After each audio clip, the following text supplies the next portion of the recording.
shoulder. You did good at conning the matriarch into letting Axika take the fleet out on an aid mission.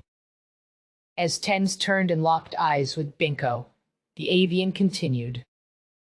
They probably could have got a few billion off by themselves.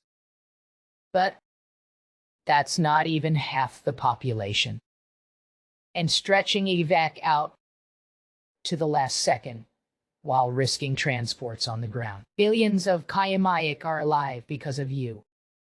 Now, let's get back to the hammer before the Atik sends someone to come collect us. Go ahead. I'll be right behind you. Ten said with a bit more confidence in his voice. I'm just going to put out this fire real quick, so it doesn't spread and set off any charges prematurely. Yeah. Hurry up. Binko replied, while already making his way back to his shuttle. Standing up and using the side of his foot to push a prepared pile of dirt over the small fire, Tens watched as embers flew away and burnt out. Satisfied with the averted risk to their near planet-wide trap, he turned to follow the avion. By the time he had taken the second step, night had suddenly turned to day by a light brighter. Then a supernova light up their surroundings.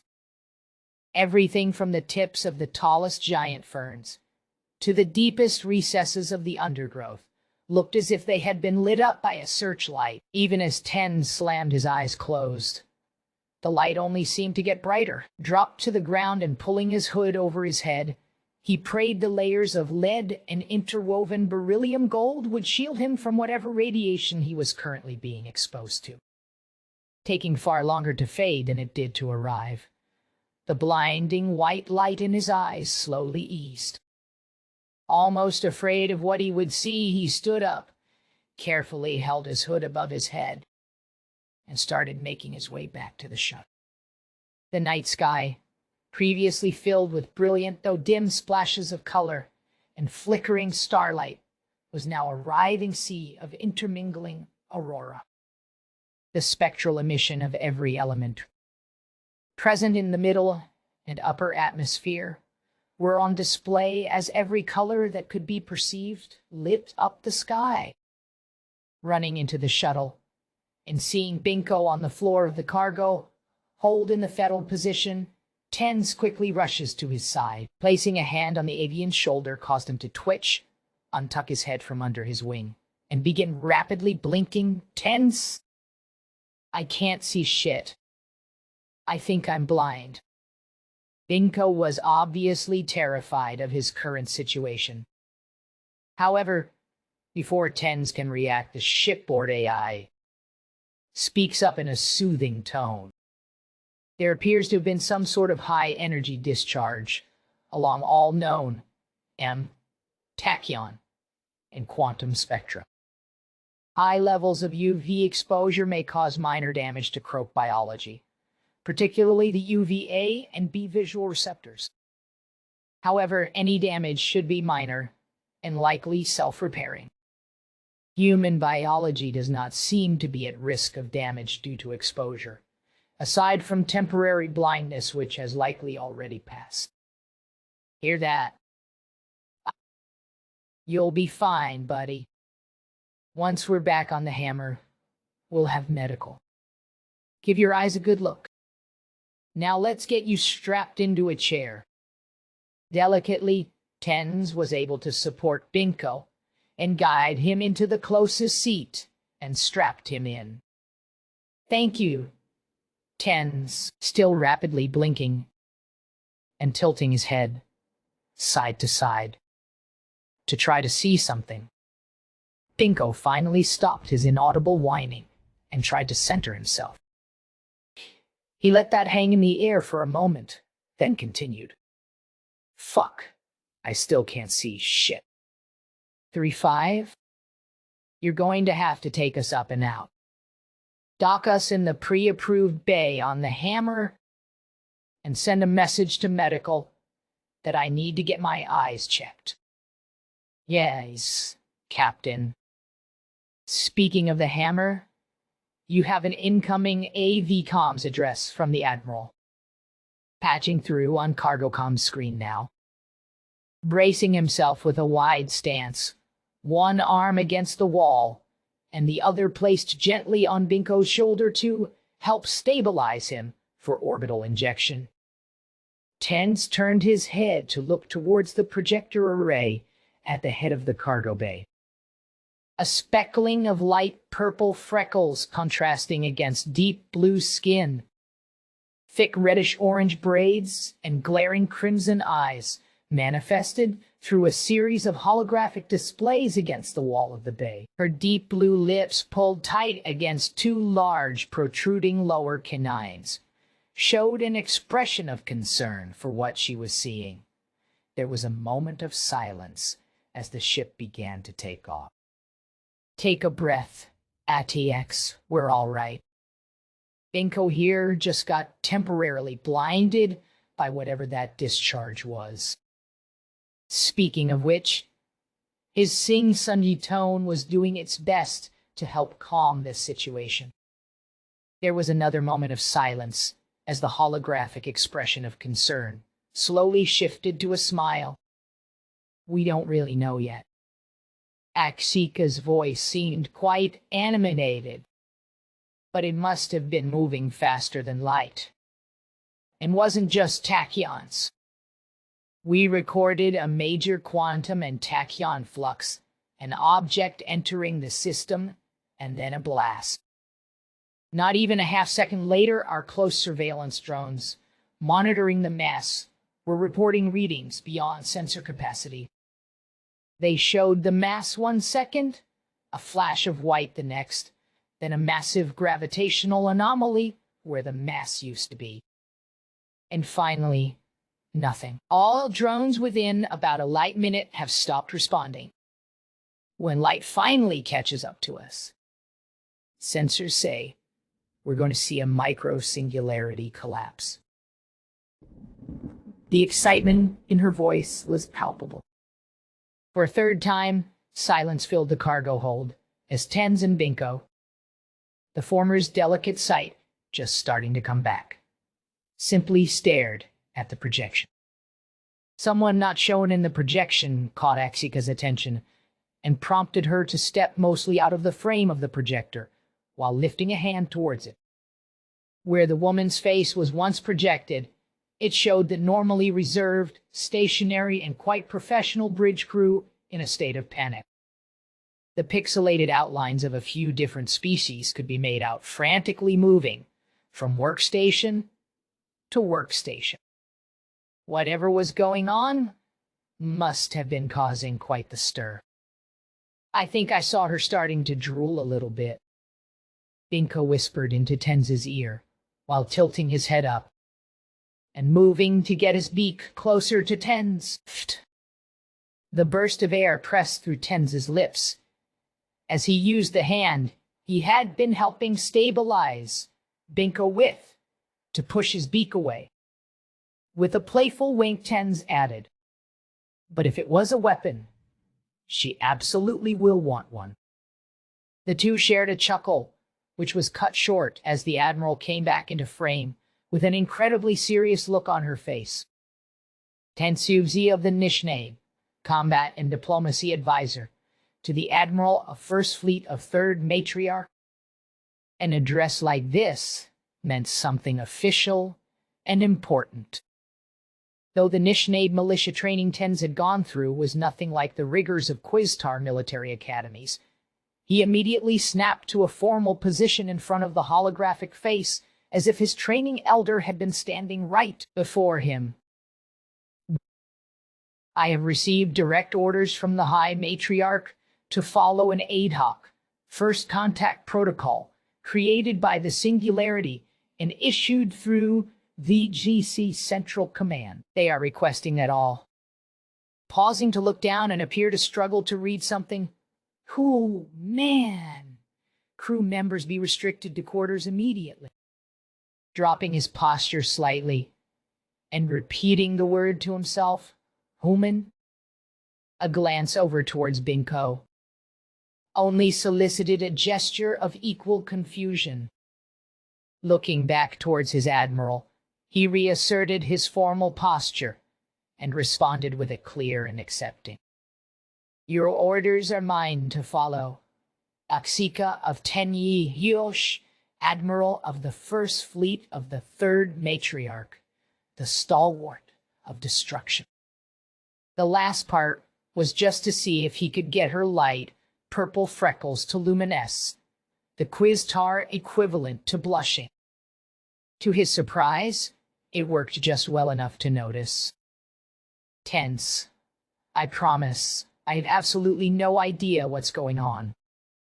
Axika let her demeanor slip a bit. The singularity is sending someone to administer this first contact. Before the onboard AI had finished deciphering the ship's attempts at communications, we had hails from the Grand Matriarch, GCC, and Singularity. I don't know if it's because of who they are, how they got here, or how much damage they did, but everyone's chomping at the bit to meet these humans. She paused for a moment, even though she knew he didn't need any more time to process what he had heard. Knowing him as well as she did, she knew he already had a fairly good idea of what was going on. "And before you ask, I haven't been briefed on their state of development or current status. I don't think anyone besides a few people at Central have been briefed yet. There's only one elder on the council that stays informed, and that role demands the highest respect for secrecy. All I know is that I'll know what I'm supposed to know when I'm supposed to know it." He had used his most sacred tone of voice to show respect towards a phrase that he had come to appreciate in this more formal system of military. Not to spoil the mood, he quickly switched to something a bit more playful. "But I've also been awake for like 3 days now, so I'm ready to fall asleep standing. I need my beauty rest so I can be good arm candy." The sudden realization of how tired he was caused his yawn, which drew out for dramatic effect as he shot the hologram a wink. The now quite luminescent freckles could only be seen for a moment as Axika waved one of her large muscular arms towards the transmitter to end the conversation in comms. The shifting forces of the graph panel's flooring compensating for the sudden acceleration of the shuttle transitioning out of atmosphere caught Tens off guard.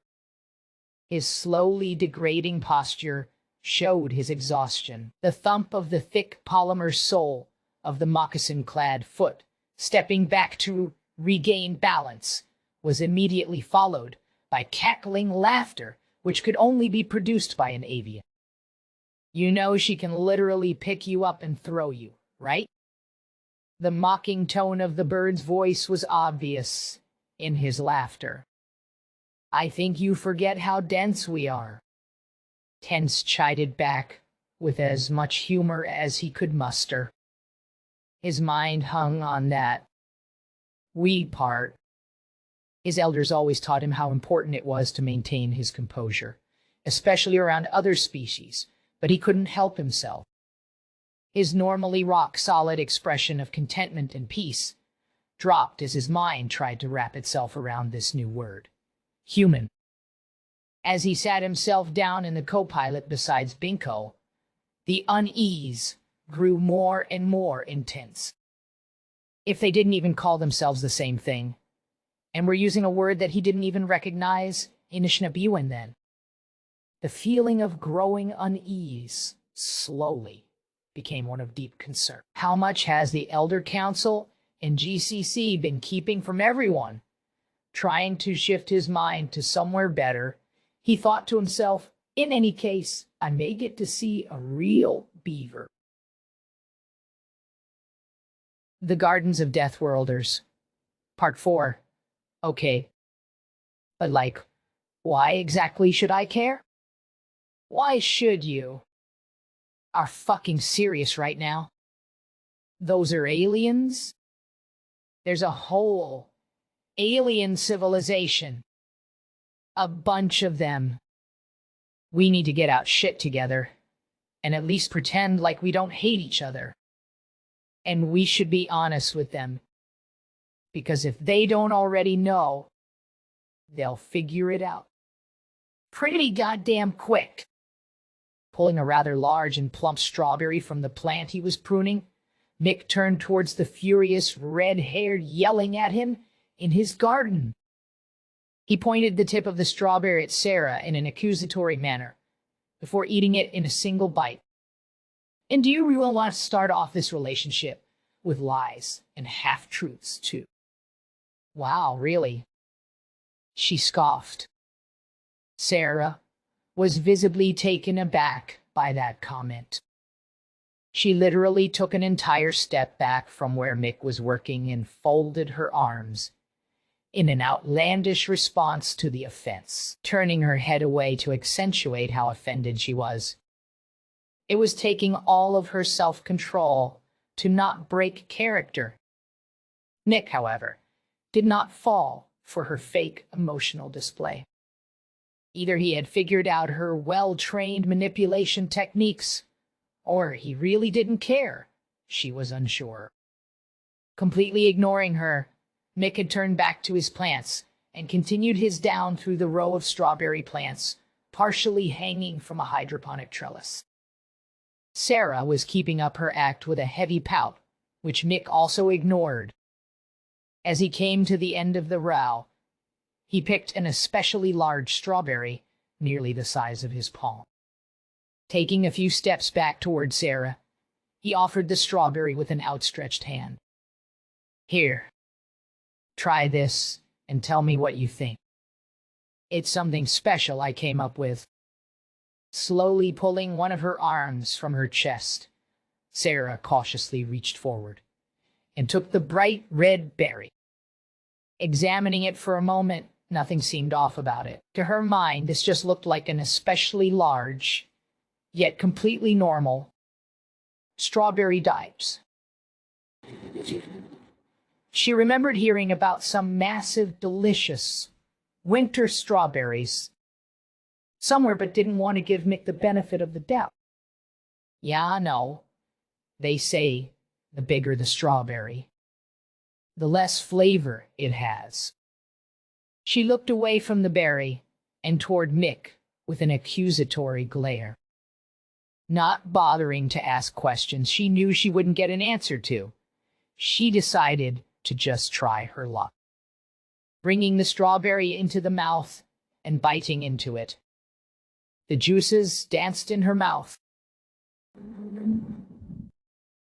and imparted a flavor she was not expecting. The shock of what she tasted might have caused her to spit it out. However, her higher brain took over, and she held it in, letting the unexpected yet incredibly delightful combination fill her taste buds. Her eyes slightly rolled back before they closed, quickly shoving the rest of the strawberry into her mouth and tearing off the bit of leaf at the end. She didn't want this experience to end. It took her a moment to finally collect herself, open her eyes, and form a response. Why did that taste like it was dipped in dark chocolate? The mixture of rich and sweet flavors still lingered on her tongue as the words left her mouth. I don't think I'll ever get the texture right. Mick stepped around Sarah as she was trying her best to still maintain her facade of offense. I think I got the flavor just about right. He motioned for her to follow as he started to pass her. We're not done. And you can't bribe me with your GMO fruits, even if they taste like heaven. Sarah turned to walk next to Mick as the two slowly made their way through a portion of the aquaponics ring. The two walked in silence for a few moments as they passed by a variety of different plants and growing systems designed for their needs. Much like the strawberries, a variety of different leafy greens and small fruits were being grown in intricate trellis systems designed to even distribute lighting and nutrients. Along one wall, stretching the entire length of the quarter segment, was semi-mobile systems of low, flat, hydroponic trays, which housed a variety of grains in multiple states of development. Interspersed throughout the segment were various pots, which looked like real ceramic pots containing dwarf fruit trees. The soft clanking of the heavy void boots against the flooring panels echoed softly against the water flowing beneath them, though it couldn't be heard unless one was completely silent. There was a constant flow of water running through the plants, into the floor, and through a well-maintained system on pumps, filters, and processing systems. Though the water channel directly under their feet was kept of macroorganisms, there were thousands of gallons of dedicated aquatic habitats. Mick had made the best of some boring nights fishing in one habitat under a particularly fragrant cherry tree. As Mick went to turn down a corridor connecting this ring to next, Sarah grabbed his shoulder firmly to stop him in his tracks and force him to face her. Though the gesture was not particularly gentle, it wasn't going to hurt Mick in any way and had the desired effect of pulling his undivided attention. "So what are we going to tell them?" she asked, in a very slow, clear tone, to make sure that he knew she wasn't really asking anymore. She was demanding. "We tell them the truth. That the humans of the Sol system are currently in a state of cold war between the Earth's sphere of influence and the independent stations and colonies outside of that influence." Mick spoke in an equally slow and clear tone. He could tell now that she really didn't understand what he was trying to get at earlier. They probably already know all about our drama back home. Or, if they don't, I'm sure they can just send someone to go check it out and see what's going on. We, you and me, need to just tell them that neither of us are really qualified for a real diplomatic mission, but we would both love to make the appropriate connections once we get back home. You to your government, and me to mine, and we're both good. Maybe they'll even give us a ride and we'll get to check out a real alien spaceship.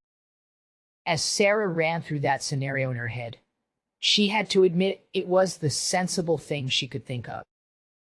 She let go of Mick's shoulder and let him continue leading the way through the ship, though she did try to get more out of him. She really did want to make a better plan than simply passing the ball off to someone and hoping these completely unknowns would simply be nice. At the very least, this would likely cost something, and she was concerned as to what the price would be. However, before she could articulate that thought, Mick came to a stop in front of a large locked cabinet with the word guns crudely spray painted on it. "All right, we're going to need to grab you something. You still prefer Temnem?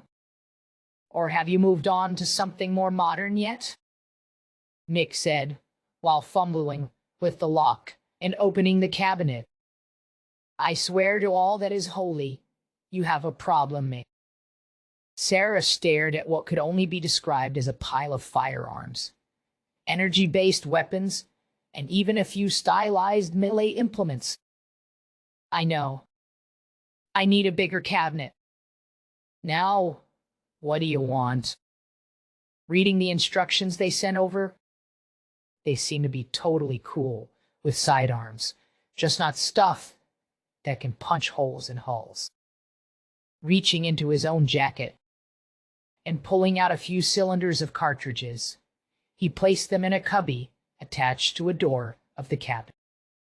Seriously, though, grab something and throw some non-lethals in it. Stepping back from the cabinet to give her more room to see the selection, Mick didn't seem even slightly concerned about the possibility of Sarah shooting him with the gun he was about to give her. As Sarah stepped forward to find something appropriate, she would have been lying to herself if she said the thought hadn't crossed her mind. With the weight of their shared situation, the thought was fleeting. She could stab him in the back once they got back to Earth. picking up a 10 service pistol nearly identical to the one she had left behind in the transitor module. Sarah held it up for examination. Ha! I knew it. Mick snorted out with laughter, before reaching out with a holster that matched the pistol in Sarah's hand. Realizing that he had grabbed the holster before she had picked out the gun almost made her want to put it back.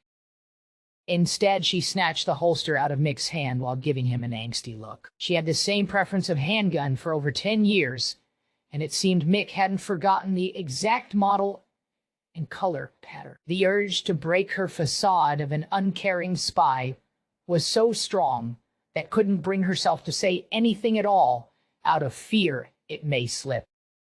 Anyways, Mick held a slight smile on his face.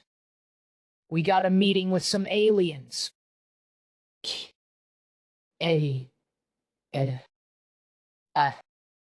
Oh, yeah, left hand. The smoke from the fainting burning bowl slowly rose and mixed with still lingering clouds in a hypnotic dance. The individual smoke trails would twist together and pull apart as they were affected by the subtle air currents caused by Tenz's breath and the atmosphere circulation system. With the main lighting dimmed and the various accent and accessory lighting creating thin pillars of color, the ballet completely controlled Tenz's attention. It had been close to 18 hours of confinement to his quarters, and he was trying to avoid thinking about anything by focusing on nothing. The clouds of smoke from this particularly potent mixture helped clear his mind despite the way it fogged the room. He didn't want to risk allowing his mind to wander too far and create unrealistic fantasies, be they beautiful or terrible. All he knew is that his species had finally ascended beyond the shackles of their mother planet's tight embrace and broke the light speed barrier. However, the longer he heard nothing, the more that empty space scared him. The sudden dinging of his door notification and lighting up of the display was enough to grab his attention, but not enough to startle him. As his eyes slowly focused on the relatively small screen, he could see Axika standing at his door with her arms folded and two of her fingers tapping on her large bicep in a fluid but reserved motion. Tenz moved towards the panel below the display and simultaneously pressed the intercom and atmospheric circulation button at the same time. Hold on a minute. I gotta vent some smoke. Tenz calmly spoke at the display. I don't want to give you a head change if you're on duty. Just open the door, please. Axika turned her head to face directly into the camera lens. Though her expression was sharp and stern, as it always was when she was on duty, Tenz could see something off in her crimson-red eyes.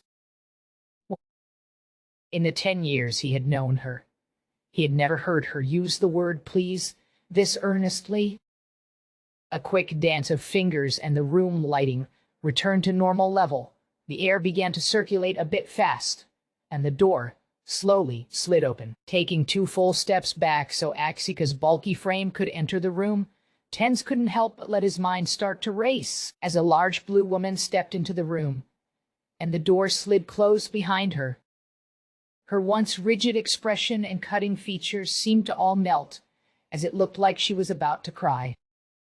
We need to talk. It was as if something was stuck in her throat as she said those words. She seemed almost empty as gently grazed up against Tenz's body as she walked over to his bed and sat down near the foot. Following her lead, walked over and sat down on his bed a bit closer towards the head. As his rear end planted itself into the bedding, Axika gently fell over and placed her head in his lap. Not wanting his anxiety to push any unnecessary pressure on her, he refrained from saying anything. Instead, He gently stroked her thick reddish-orange braids with loving intent. You know, I would never keep anything from you, right? The question was earnest and came from Axika's heart. Well, Ten started with a slight laugh. I know you would never keep anything from me that I thought I would need to know. This response was what Axika was expecting, but Tens didn't seem to understand the context of the question. Even though he had learned her language years ago, there were still some subtleties he would miss. Taking a deep breath, not wanting the comfort of her current position to end, she slowly pulled herself up from Tens's lap.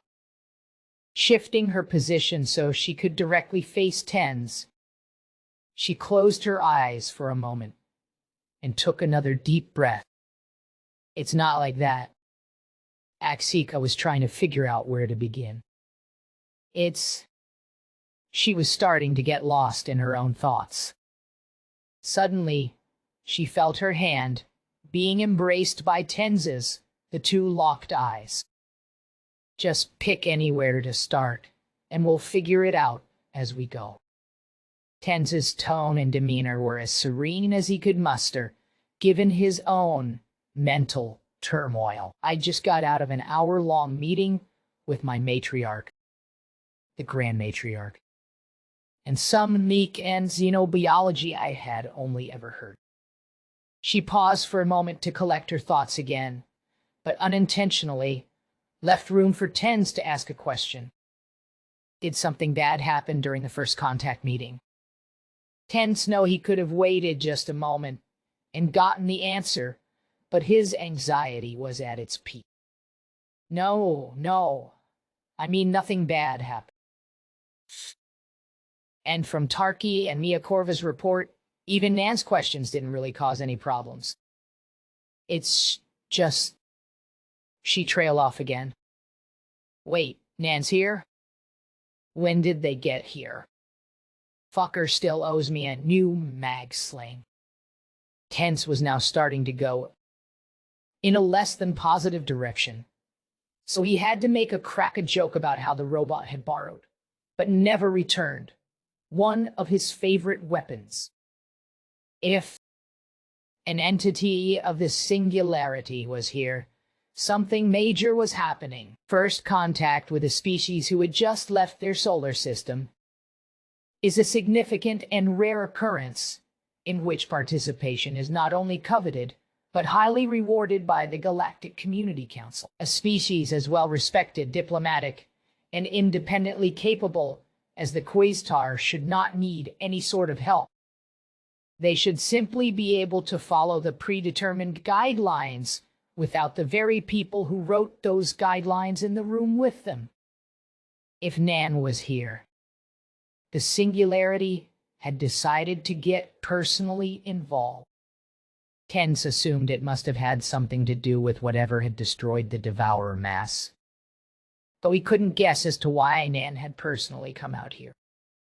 Nan was a cultural and xenobiological who had made a home for himself in Shkegpiwin, the Nishnabee capital city.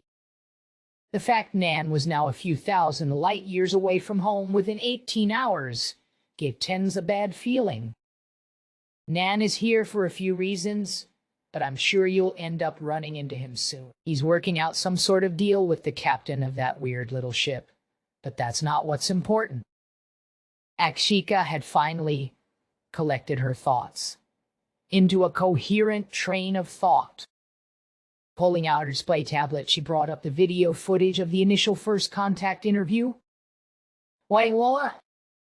Though she had stopped speaking long enough for Tens to ask any question, he remained silent, so she continued.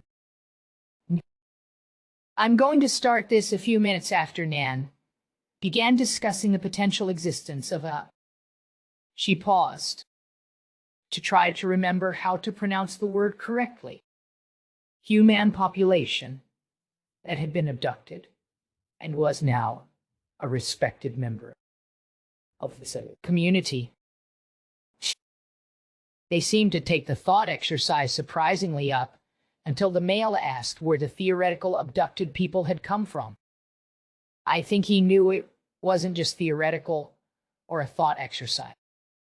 Well, it would be better just to show you. Moving from where she was seated, Axika scooted across the bed and repositioned herself so she could lean against the wall. She held the display tablet in one hand and raised the other arm as an invitation for accepting the invitation and moving to cuddle up next to her. Tens found himself in a strong but comfortable embrace. As he reached forward and pressed the play button on the display, he could finally see what had gotten Axika so worked up. On the screen were three personally familiar, yet quite alien figures sat on the other side of a table from two quite foreign figures who, despite noticeable differences, could have been his cousins. It was easy to recognize Binko's wife Tarki, with her vibrant gold and tan feathers, fainting, glowing blue eyes, and sapphire-emblazoned jewelry. Mia Korva, the Quiztar diplomacy officer in training, was also easy to recognize with her relatively soft features, not as large stature, and dyed red and purple hair. Even Nan, despite his semi-liquid mutable form, was easy to recognize in the somewhat humanoid form he became fond of over the years with humans. Of the two humans, the one that looked the most different was a fairly tall and well-built woman with vibrant red hair and deathly pale skin. Though it was quite obvious by how healthy her form and features were that she was not ill in any way, Tens was concerned by that skin tone. The only people he had ever seen who looked quite that light were either dead, dying, or had some sort of rare condition, such as albinism. Her hair color, he assumed, couldn't have naturally been that color and must have been dyed in a way similar to Mia Korva's hair. If it weren't for her deep emerald eyes, speckling of freckles, and faintest hints of suntan, Tens would have simply assumed she was an albino with dyed hair. The man seated next to her, however, had a darkest complexion and features vaguely reminiscent of some of the people from the Tens home. He was, much like the woman, of a noticeably lighter complexion than Tens. Though that wasn't necessarily uncommon. Tens wasn't the darkest Nishnab he knew, but he always wasn't the lightest. This man also seemed to have a similar build to Tens, though slightly taller and a bit bulkier, a fact which was being exaggerated by the oversized red jacket he was wearing. If the two men were this similar, Tens knew the man would be quite popular with many of the women on board, despite his strange fashion choices and the prominent web-pattern markings around his left eye. As the recording started to play, Tens noticed a large projection of a planet with a red area, highlighted between some large lakes and the eastern coast of a continent. It seemed Nan had just finished explaining something to the human man, as it looked like there was a slight smile in question hanging from his lip. As the sound of the man's voice began playing through the display's speakers, Tens immediately recognized that this wasn't his language, nor any language he was familiar with. As the disjointed combinations of sounds began filtering through Tens's translator, he could tell the man was very much aware of the context of the conversation taking place. From right here. 1,200 years ago? 150 people abducted, and there's 750 million now. And what do these people call themselves? Mick had hoped that last question would let the alien maid of flowing metal get the hint that Mick knew what this conversation was really about. Well, in this hypothetical, the biomechanical being was cut by a loud slam as Mick slapped the table with his right palm and left a slight imprint in the metal. In a motion so fast and smooth the recording device couldn't properly capture it, Mick's right hand pointed an accusatory finger at the alien being, and reached to his hip with his left. Everyone else in the room froze and stared at the man. Hypothetical is over. No more games. Like, you seem like a real cool dude, and we could probably be friends. But I don't like being jerked around like this. What do they call themselves? Tense had seen that stare before, and it made him instinctively tense up. Every non-human in that room was in genuine danger at that moment, and they all realized it. Noticing the tension, Axika squeezed him and brought him in with a tighter embrace. After a moment of pause, likely from Nan, getting approval for a response from the Singularity Collective, he finally let it out. They call themselves the Nishnade. They've been waiting for over 60 generations to be reunited with their lost family, and well, Nan had been cut off again, but in a far more somber fashion. The once deadly angry expression on his men's face dropped so fast and hard that Tens almost thought the man was going to faint. His medium-tan skin turned just as pale as the woman he was sitting next to. His right eye even looked like it was starting to moisten. Slowly, his empty left hand raised from his hip, and he brought his right hand down. As his face fell into his hands, Tenz's worst fears were beginning to spring forth from his mind. However, despite his vivid and often overactive imagination, nothing could have prepared him for the next 20 minutes of his life. Starting around 730 years ago, the people from the Pale Woman's part of the planet began traveling to what Tenz now knew to be called North America. From his history lessons as a child, he remembered that humanity had dozens, if not hundreds, of various people groups across massive areas of land. But to think that there were actually thousands of distinct self-identifying groups of humans was shocking. And what some of those groups of people did to other groups of people, just because they looked different or spoke a different language, or were just a bit too outside of the norm. It hurt his soul. He knew humans could be horrible, cruel creatures sometimes, but not like this. Tenz always knew the history teachers glazed over some of the worst parts of pre-abduction life, especially for the younger children who couldn't even comprehend living in a world where their very survival would have been in question. His people were nowhere near perfect, and he had his personal complaints about certain traditions that were still enforced. However, he was hearing singular words that had definitions his people wouldn't even consider. Despite learning much of his people's past, he had no experience with learning the horrible truth of history which could compare to what he was hearing now. Even the language being spoken seemed to have inherent contexts and meanings, interpreted through Tenz's translator, that made him feel ill. A massacre wasn't a battlefield incident where soldiers got lost in the heat of the moment against an otherwise equal combatant. It was the intentional wanton destruction against a far weaker foe. A crime against humanity wasn't simply denying a person their inherent rights as a sapient being. It referred to unspeakable acts that Ten simply couldn't imagine doing to another being. Even terms like slavery, which already bore intensely negative connotations, were somehow even worse. The malice of it all dug at him in ways that almost brought tears to his eyes. Even innocent people, the elders and children, were at risk and often the targeted victims. It was the word genocide that hit him the hardest. Very few species in the galaxy had a single word for such acts.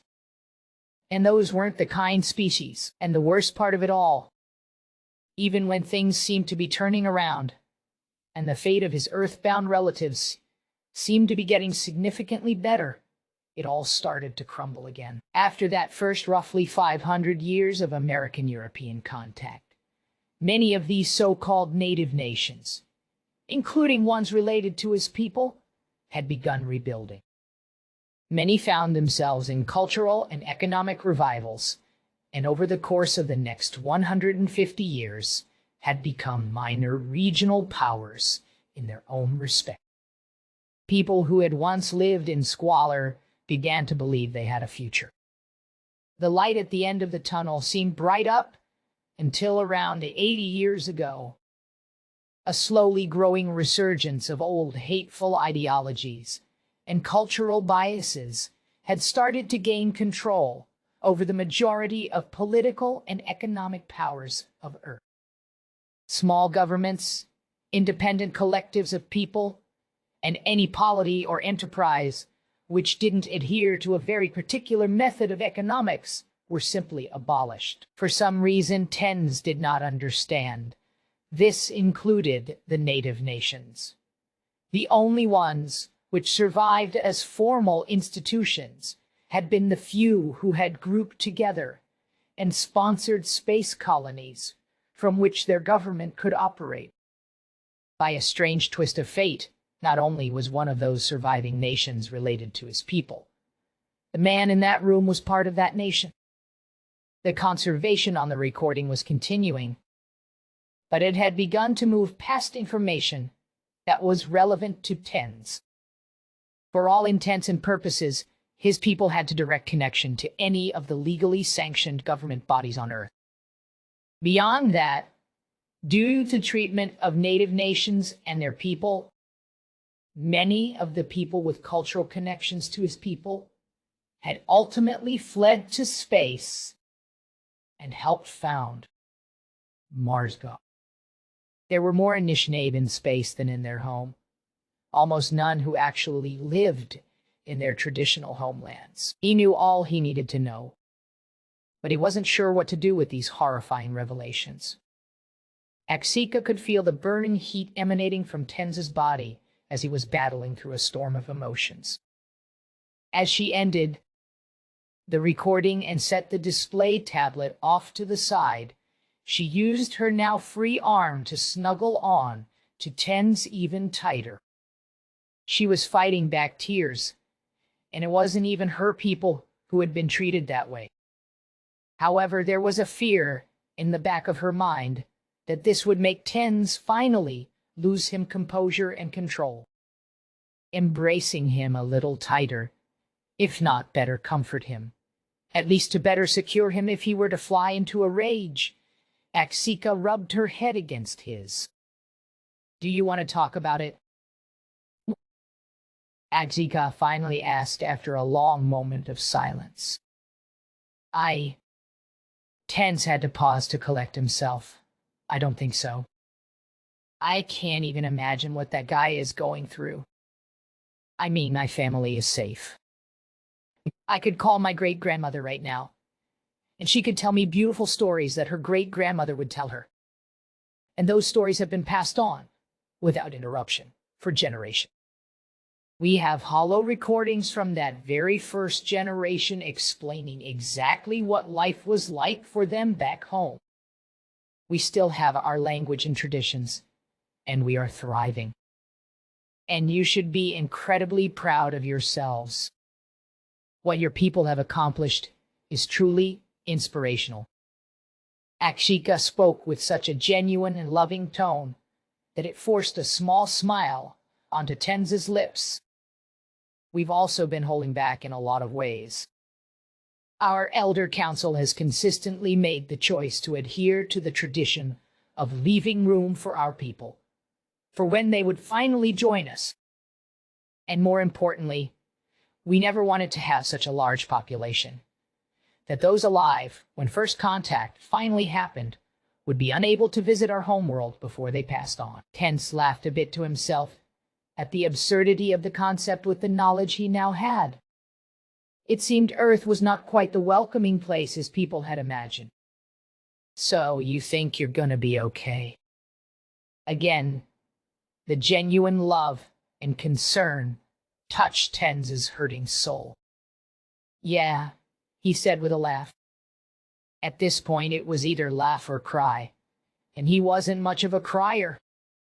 Leaning further into Axika, he let his head slowly slip down and moved his face so that it would fall directly into her bosom. Ha! Ah! Axika chided, but didn't resist. Well, at least you aren't asking me to send the whole fleet into their system weapons, huh? I was thinking about it. His voice was slightly muffled by the clothed chest. His face was pressed against. No. Aichi. The rebuttal was equal parts forceful and playful, tilting her head down to gently kiss the back of Tenza's head. She heard him let out a quiet giggle. Leaning her head back, she brought her arm up and began gently stroking Ten's head. They stayed like that for a few more moments, both trying to find their own peace with what they now knew. Slowly, Tens raised his head from her chest, shifting in his position so could look her straight in the eyes. So, he was hesitant to ask this question, but he needed an answer. Am I allowed to meet them? The Gardens of Deathworlders, Part 5. You've got to be the luckiest asshole I've ever met. Sarah was still upset about one particular thing that happened during the meeting, and she was not going to let it go. In response, Mick simply looked up at her while shoveling a fork full of fish and fried rice into his mouth, while lifting his left arm, while making a mumble sound through his mouth full of food. Exactly. You survived that. We both survived your stupid FTL experiment. You got to fulfill your weird-ass dream of flirting with a cute alien girl, and... Her voice had been building, to the point where that last word was a shout. Sarah took a second to calm herself before continuing. And you're getting a custom-made alien spaceship? And God knows how much alien money out of all this. Again, instead of giving a verbal response, Mick simply made a gesture with both of his arms to imply he was just as shocked by the turn of events as she was. And I didn't get shit. Now she had finally reached the thing she was upset about. I mean, Mick mumbled as he finished the bite he was chewing, I could always make you a t-shirt. I'll write something funny on it like... He was cut off as he dodged French fry being thrown at his head. By the time the fry hit the ground a few meters away, allowed to fly a far greater distance due to the low gravity of the station, both Bitey and Terry were racing towards it like it was a special prize. You should at least give me a shuttle or something. Sarah half mumbled as she picked up one of the fries to actually eat, dipping the thick-cut, golden brown, crispy potato in vinegar. And then taking a big bite, she was still surprised by how good all of Mick's food was. After 2 years on Gibraltar, where even the smallest hint of seasoning was a rare luxury, this much flavor really was a treat. However, it was not just the taste of the meal, it was the entire ambience. The pleasant smells of a kitchen cooking fresh delicacies was being recirculated with air from the adjacent floral section of the agricultural ring. The sweet and subtle notes of smooth synth jazz complemented the bouquet of wonderful fragrances in a way Sarah could hardly describe. The way all her senses were being gently caressed brought her such mental clarity that she was beginning to get lost in herself. Sitting in the dining portion of this ring segment felt somewhat strange to Sarah, as all of the UNE military stations she had been on were far more crowded. Instead of standing room only, the pair were comfortably seated in a cozy booth nestled along one of the walls of the ring segment. The layout and aesthetic was more reminiscent of the pubs back in Scotland, not the overcrowded mess halls of a space station. There were even decorational plants which Sarah could only assume to be real as they showed signs of recent care. The fresh fish and chips she was eating really sold the experience and almost brought her back to her childhood. The fact that it was fried catfish instead of haddock did somewhat sully the experience, however. The fish wasn't flaky enough and didn't have quite the right flavor. Despite that, it was still a delicious meal. Perfectly salty, with just the right amount of crunch. Across from Sarah, Mick had almost finished his fried rice and seared catfish plate. The fact he had prepared 4 separate meals for the 4 different beings was a bit over the top, but greatly appreciated by all around. The animals, who had long since devoured their own specially prepared meals, were once again back at the table, begging for whatever scraps their pathetic expressions could get them.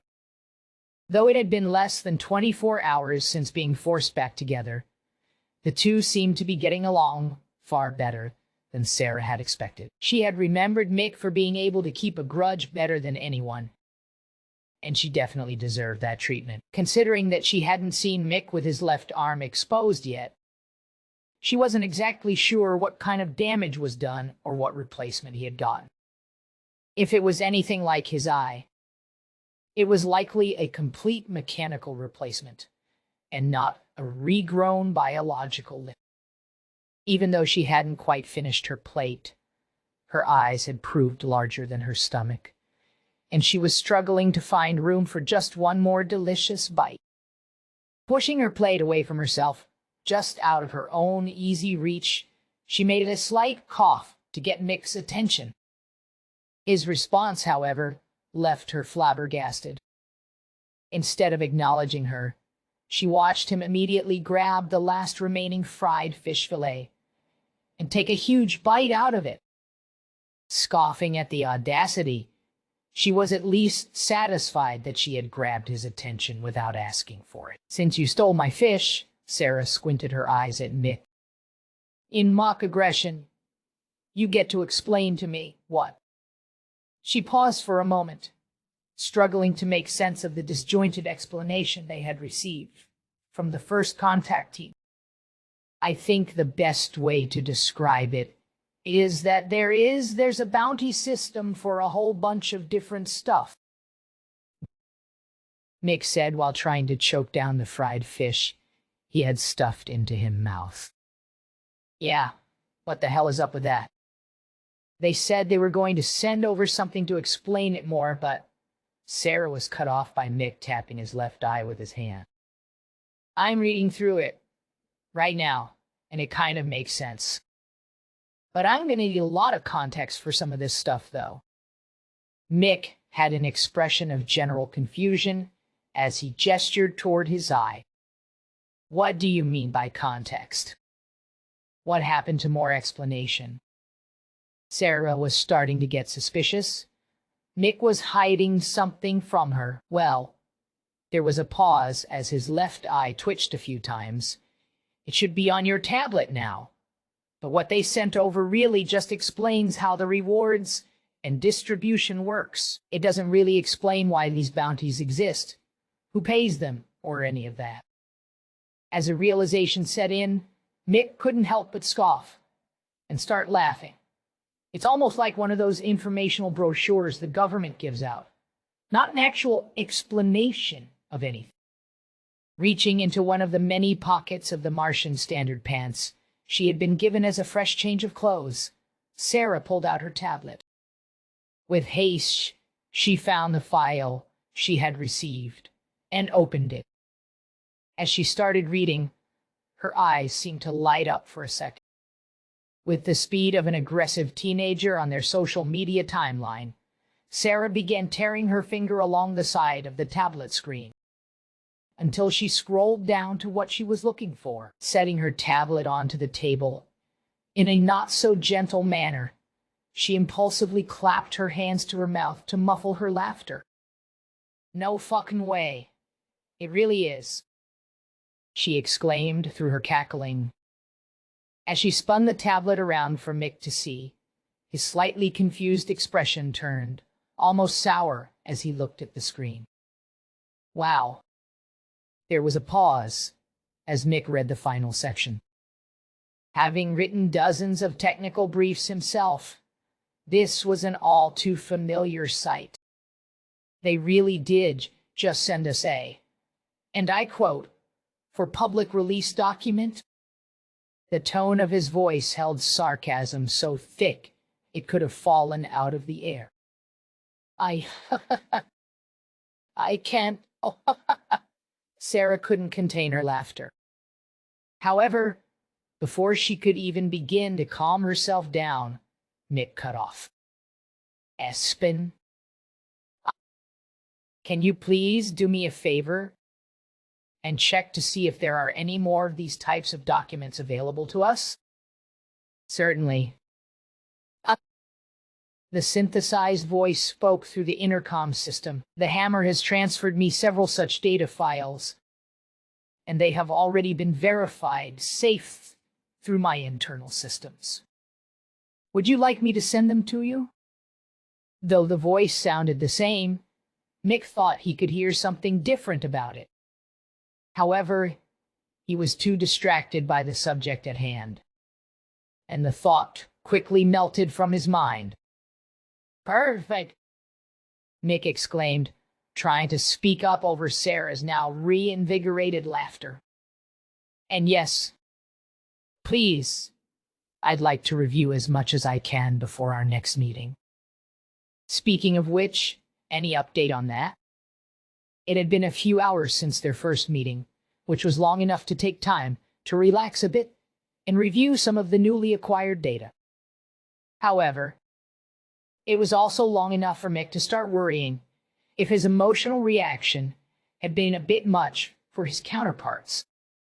Even though everything he said was true, he could see in the biological entity's eyes that they were horrified by what they heard. Yes, the hammer sent over the request while you were enjoying your meal, and I did not wish to disturb you. They are also requesting to be allowed to bring an additional person along for the next meeting. Did they say who this person was? Though Mick had a sinking feeling that he might know who it was, he didn't want to immediately react. A clear-headed response was always better than an emotional reaction. No, they did not. Would you like me to request the identity of this person? No, I'm pretty sure I know who it is. Mick was now deep in thought, and no longer paying Sarah enough attention to realize she had calmed down, and was now looking at him with an inquisitive expression. Yeah? And who is it? Sarah interrupted in a manner which implied Mick was full of it. Who do you think? Mick retorted in a somewhat harsh tone. One of the Nishnade. He didn't quite shout, but realization had the same impact on Sarah. Disease. She barely even had a chance to finish the word before Mick interrupted her. I know. I'm not about to kill one of my distant cousins because I didn't take precautions. With Mick's mind already racing, he didn't need Sarah's excitement adding to the stress. All right, calm down. These are FTL-capable aliens who obviously have been monitoring our species for a while now. They have to know about our diseases and the problems they can cause. Sarah was very much winging it, but the statement made sense in her head. You're right, Mick finally admitted after taking a deep breath. Taking another, even deeper breath, he was able to center himself enough to think properly. Espen, can you? He was cut off by the intercom before he could finish his request. Already on it, I'm asking the hammer about communicable diseases and the protocols for combating them now. Though the voice pattern of the AI hadn't changed, something had. The thought was starting to crawl its way back into the back of Mick's mind before Espen continued. Would you like me to simply patch him through? It may be easier for him to explain the systems and procedures himself. Who? Sarah wasn't exactly sure who the ship was referring to, as the biological beings they had met were both women, and the robot didn't really seem to have a gender. The Hammer Espen responded, "The governing AI, which acts as the captain of the vessel, designated the Hammer, refers to himself in the masculine. He's sentient?" Mick asked, almost excitedly. Sentient AIs were incredibly rare back in the Sol system, and Mick had been trying for years to create one. Espen being the most recent iteration of those efforts. Efforts. Yes. The synthesized response stunned both as they sat deeper into their chairs. And from my evaluations, it would be fair to describe his personality as quite pleasant. In fact, I believe he would even qualify as a gentleman. Yeah. Go ahead, please. Patch him through. The amazement was still obvious in his voice as Mick rushed to respond. He wouldn't let the chance to talk to a fully awakened alien AI pass him by. Greetings, travelers. The voice, which replaced Espen's through the intercoms, was noticeably masculine compared to Espen, but still carried a quite pleasant tone. You requested information regarding our disease and biological contamination procedures.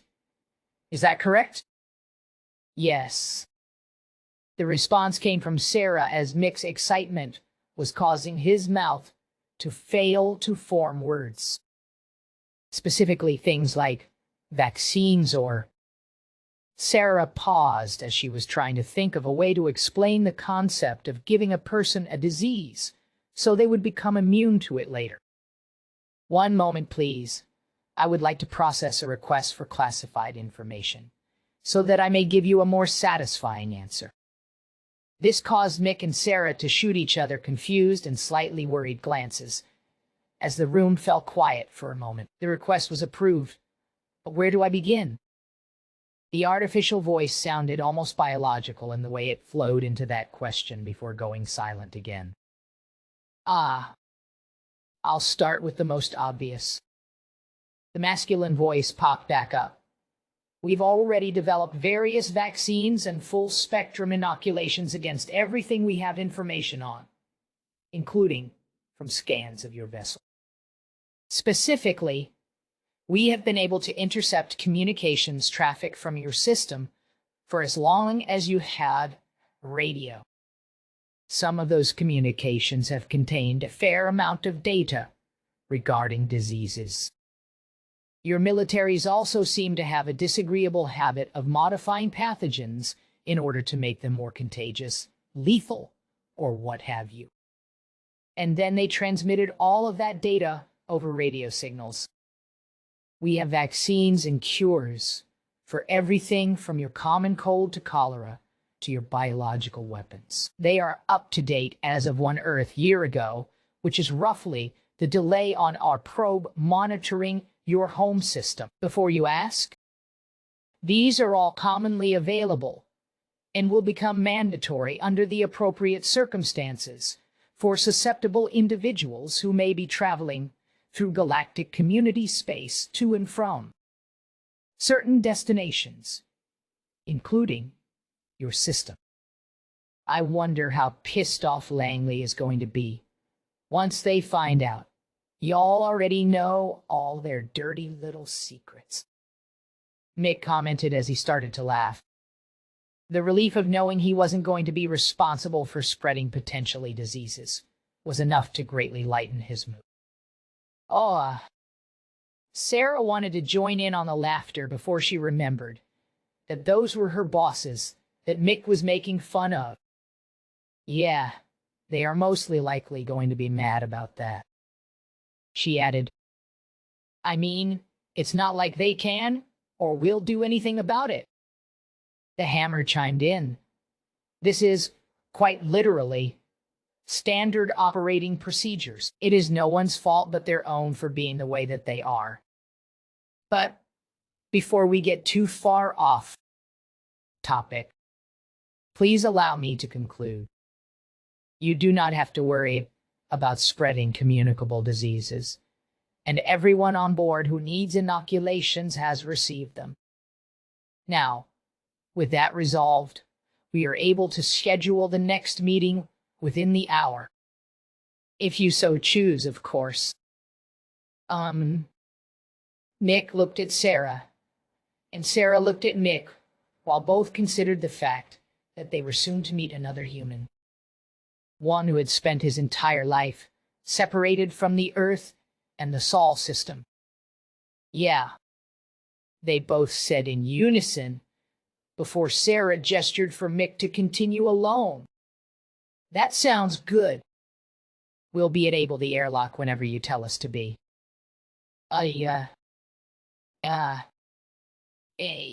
Tense's voice was quite a bit more excited than it had been at any point thus far on the relatively short tour of the Espen.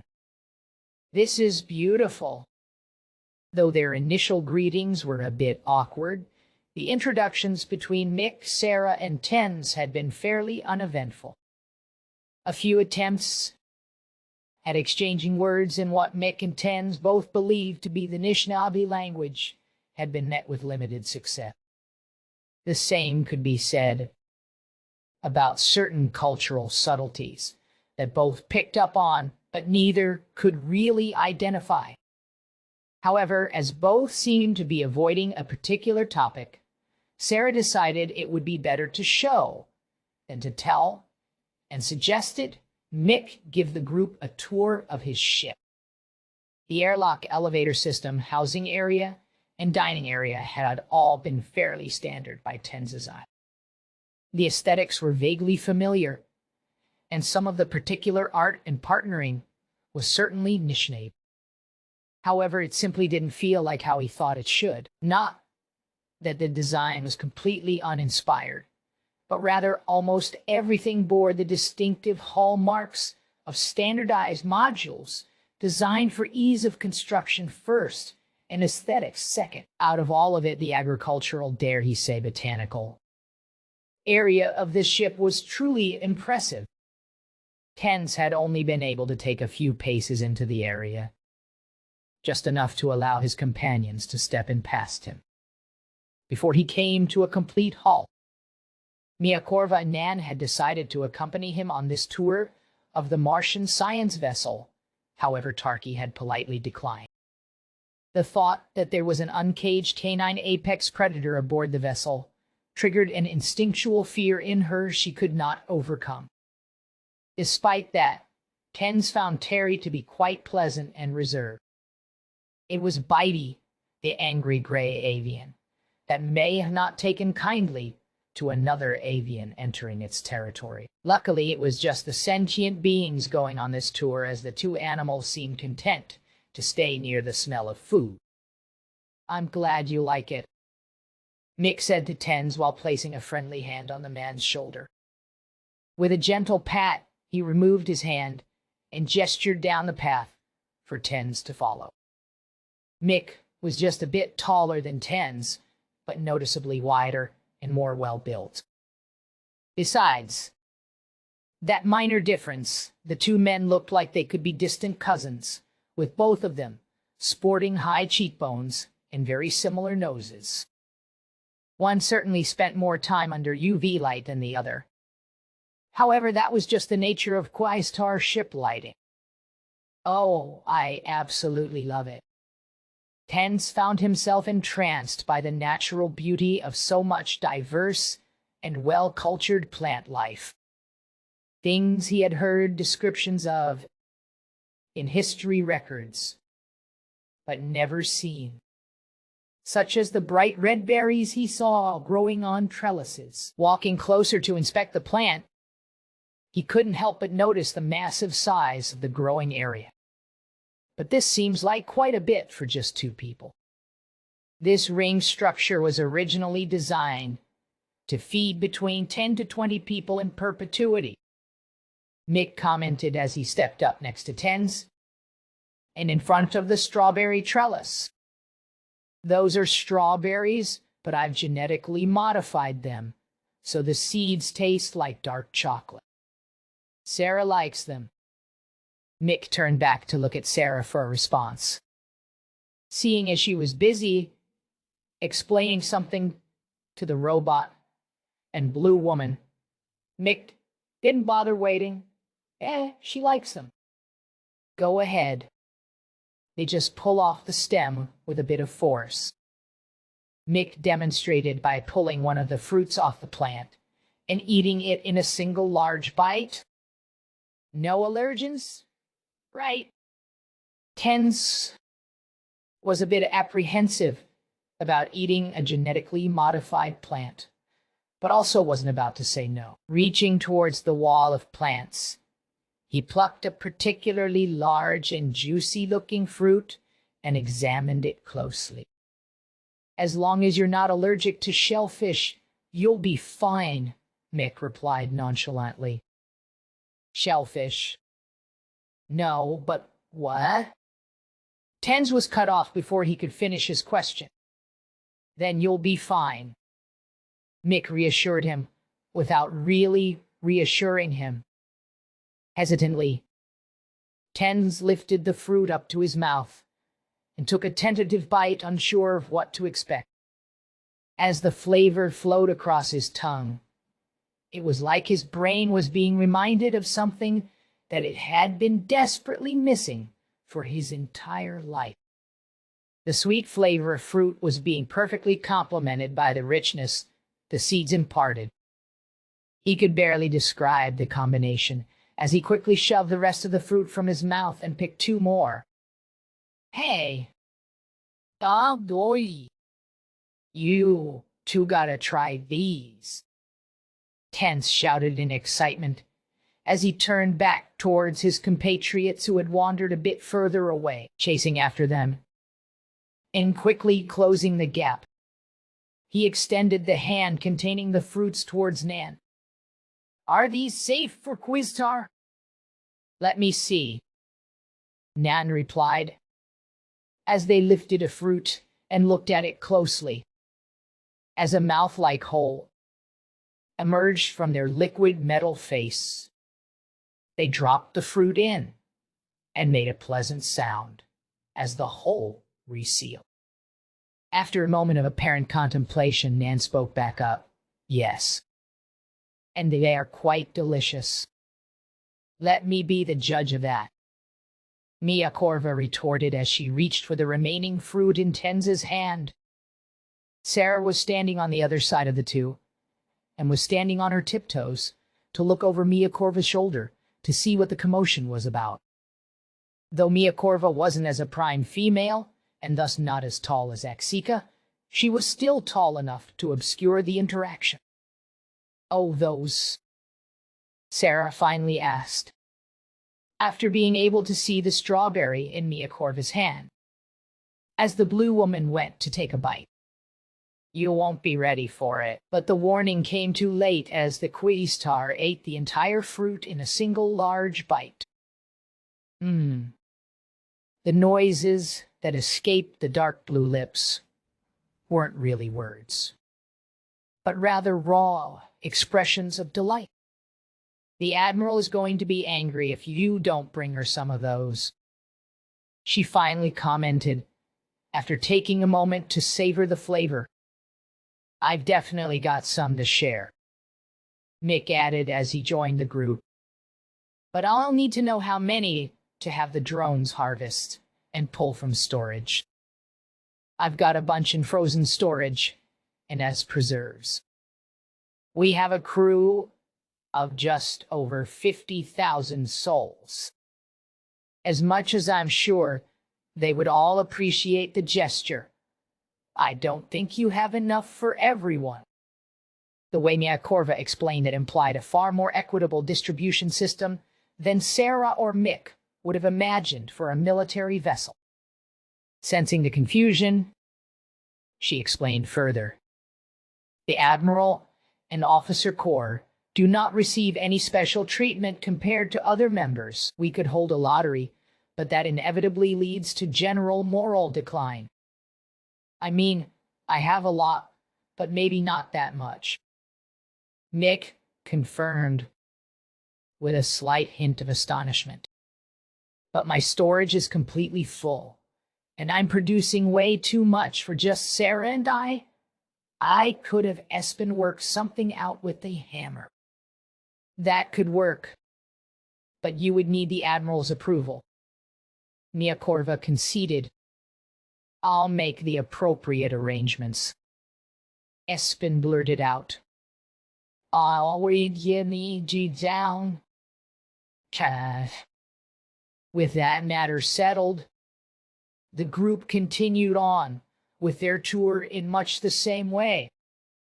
Every few paces they would stop to comment on a particularly beautiful flower, a delicious-looking fruit, or the odd-looking vegetable. Many of the plants, even the more exotic ones, Mick kept for aesthetic purposes, were vaguely familiar to things the non-Earthlings had seen in the past. However, the eclectic collection was something to be marveled at. Varieties of apples, citrus, stone fruit, and so much more formed row after row, container after container.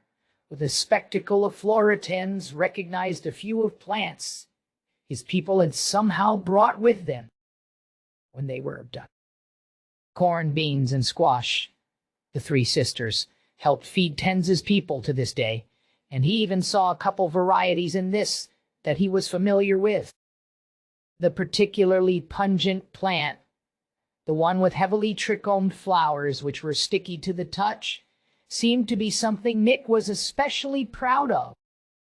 Samples of all of which were freely given after analysis from Nan verified their safety for the non-human biological being. When Tenz finally noticed one of the many fish tanks and ran to the edge, the experience was much the same as that of the strawberry.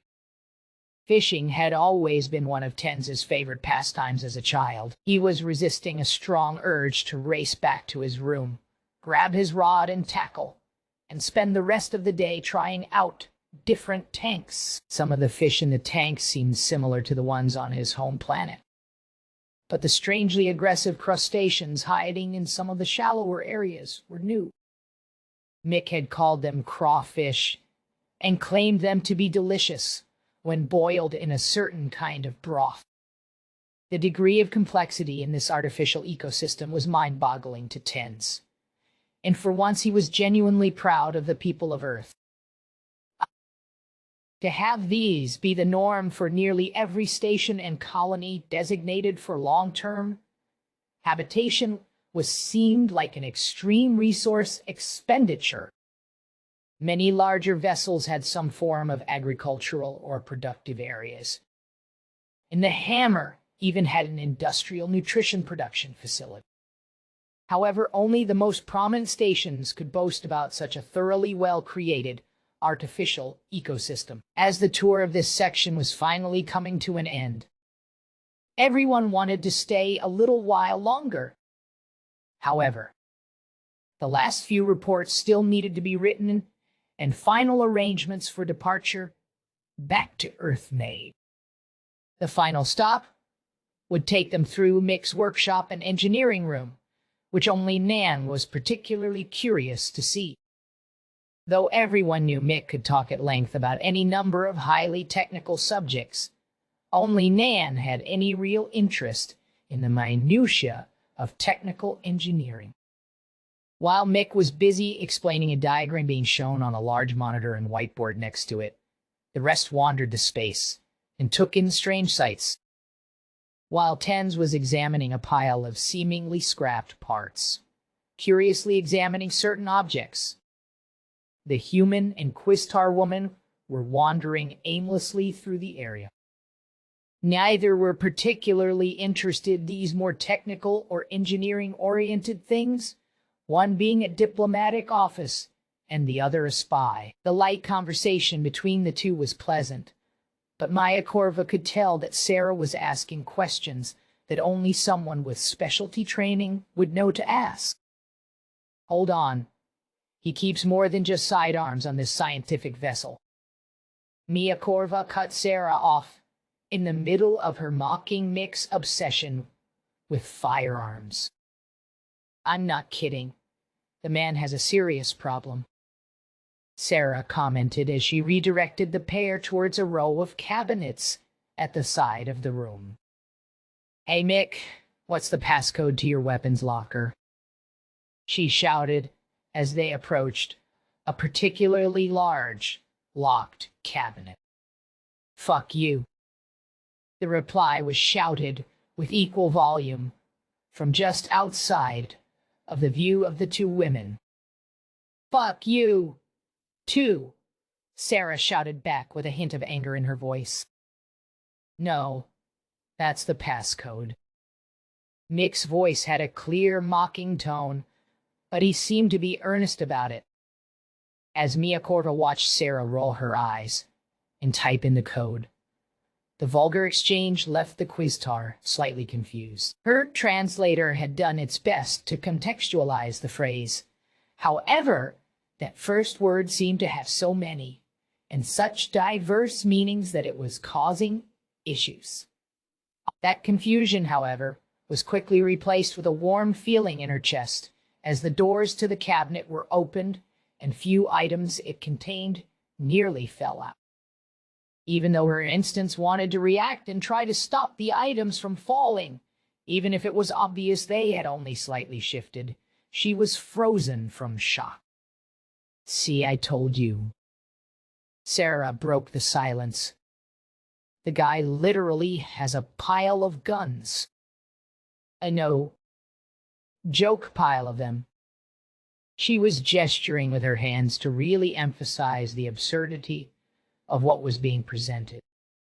However, to Sarah's shock, Mia Corva's light purple freckles looked like they were starting to glow.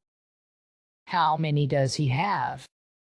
Mia Corva finally asked after a long pause. God damn it, Sarah whispered to herself before turning her head towards Mick's direction. Mick, she likes you guns. The shout was followed by what sounded like a scramble as Mick nearly raced to the weapons locker. But there he saw the two women standing next to the admittedly shameful pile of assortments he had been building with spare resources and assembler time. Though he had been considering putting together an entire organization and rack system, he had gotten distracted by other projects. And now his procrastination had finally come back to haunt him as one woman looked at him disapprovingly and the other just stared at the pile. However, as he got closer, he began to notice the glowing freckles on Mia Corva's face, which vaguely reminded him of someone blushing. I really need to organize this mess, Mick admitted as he approached. I'm not the most organized person, but that is just bad. And probably unsafe, Sarah scoffed. Nah, I've got bolt locks in everything, and all the ammo is stored separate.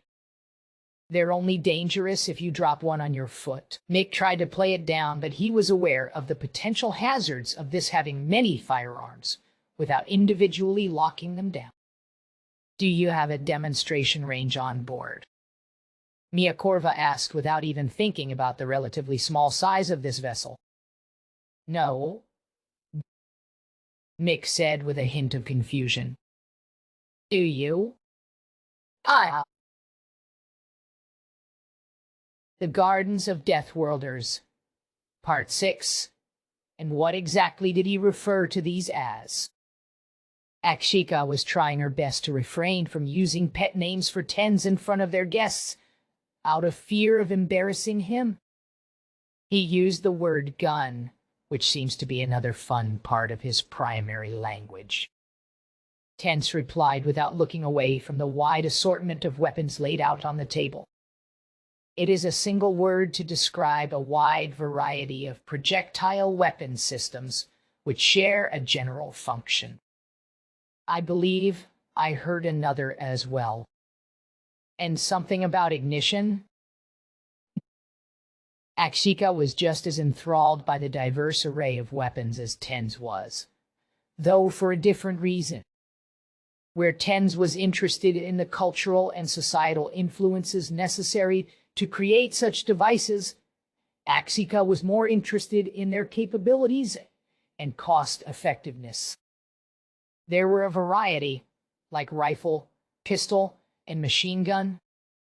But I believe the word you're thinking of is firearm, Tense replied, with a somewhat distracted tone. He was looking at a particularly large weapon with what appeared to be an optical sight meant for incredibly long ranges, even beyond his mag sling. Yes, that one, Akshika confirmed. Though I do enjoy watching a campfire with you, she said in almost a whisper, as she leaned down slightly to close the distance between them. I'm not sure how I feel about fire-based weapons being demonstrated inside my ship. As Tens thought about that for a moment, the implications dawned on him. Though none of these weapons looked like they actually use fire as their primary means of inflicting harm, Tens couldn't be sure. His head shot up, and he tore his vision away from the arsenal to look for Mick. A few meters away, Tens saw Mick, Sarah, and a few technicians from the demonstration range looking over a large display tablet and talking among themselves. Though he couldn't hear their conversation, Tens felt a bit of relief as he saw Mick had a small rolled tobacco leaf burning in his mouth. If Mick was smoking in the room, then the atmospheric balance had a low enough oxygen percentage that a large ignition was unlikely. Though Tens had noticed the smell early, it seemed far too sweet and light to be the Sema he was more familiar with. However, there were many other things about these humans he was unfamiliar with. Even though one could have been his cousin, and the other really wasn't all that different from women he knew back home, they were certainly unique. For example, they used chemical propellants as part of the mechanism for their most common form of weapons. I'm sure it'll be fine, Tense finally said. Though Akshika didn't seem any less concerned, looks like he's almost got everything worked out with the technicians. Tense looked at Akshika while motioning with his head in the direction of other humans. A sudden and loud clap quickly pulled both of their attentions towards the direction Tense had just motioned in. As the two turned to look, they saw Mick and Sarah both standing and postured towards the diverse collection of commander staff and diplomatic officers. Though Sarah was facing ahead, Mick's head was turned off to the side as he reviewed one final item on the tablet being held towards him.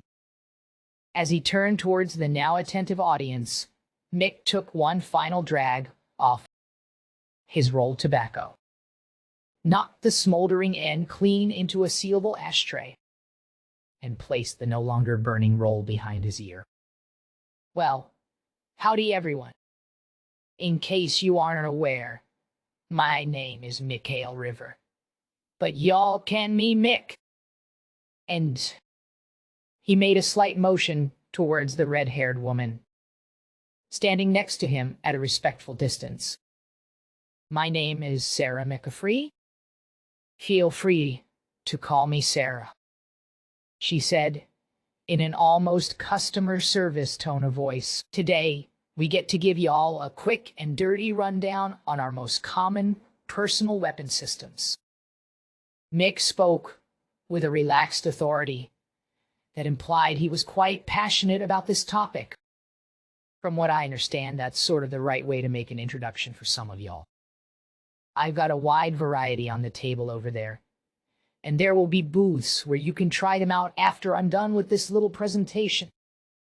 Tense, Akshika, and a variety of other beings of various forms were quietly and patiently listening to Mick explain some of the basic principles behind the chemistry and science of the weapons. Out of the corner of Tens's perception, He felt someone approaching him. Before he could react, he felt a soft metal hand place a fairly bulky leather pouch being placed into his hand. As Tens closed his grasp around the pouch, he felt the all-too-familiar form of his mag sling, in its compacted form. With a slight smile, he gently swung his elbow out and tapped against Nan's arm, while quietly stowing the pouch into the satchel he wore. And before any of you ask, yes, we have developed new propellants and other non-explosive mechanisms for sending projectiles downrange. Though Tens had only been half listening to Mick speak, the idea of lighting off an explosive as a measure of launching a projectile did seem crude. But most of our small arms still use a nitrocellulose-based formula. Now, I could go on for hours about the science behind it all, but let's just skip to the fun part. Start small with my custom 4570. Mick pulled the large metal gun from his low hip holster, but was interrupted by an elbow and glare from Sarah. Die. Sarah coughed at Mick. Fine. I'm joking. We'll start with a baby. 22 pistol. Mick half laughed to himself as he holstered his personal sidearm and walked over to the table with all of the guns. Picking up a rather small one from one end, he walked back over to where he was standing and tried to hand the small weapon to Sarah. If you would do the honors.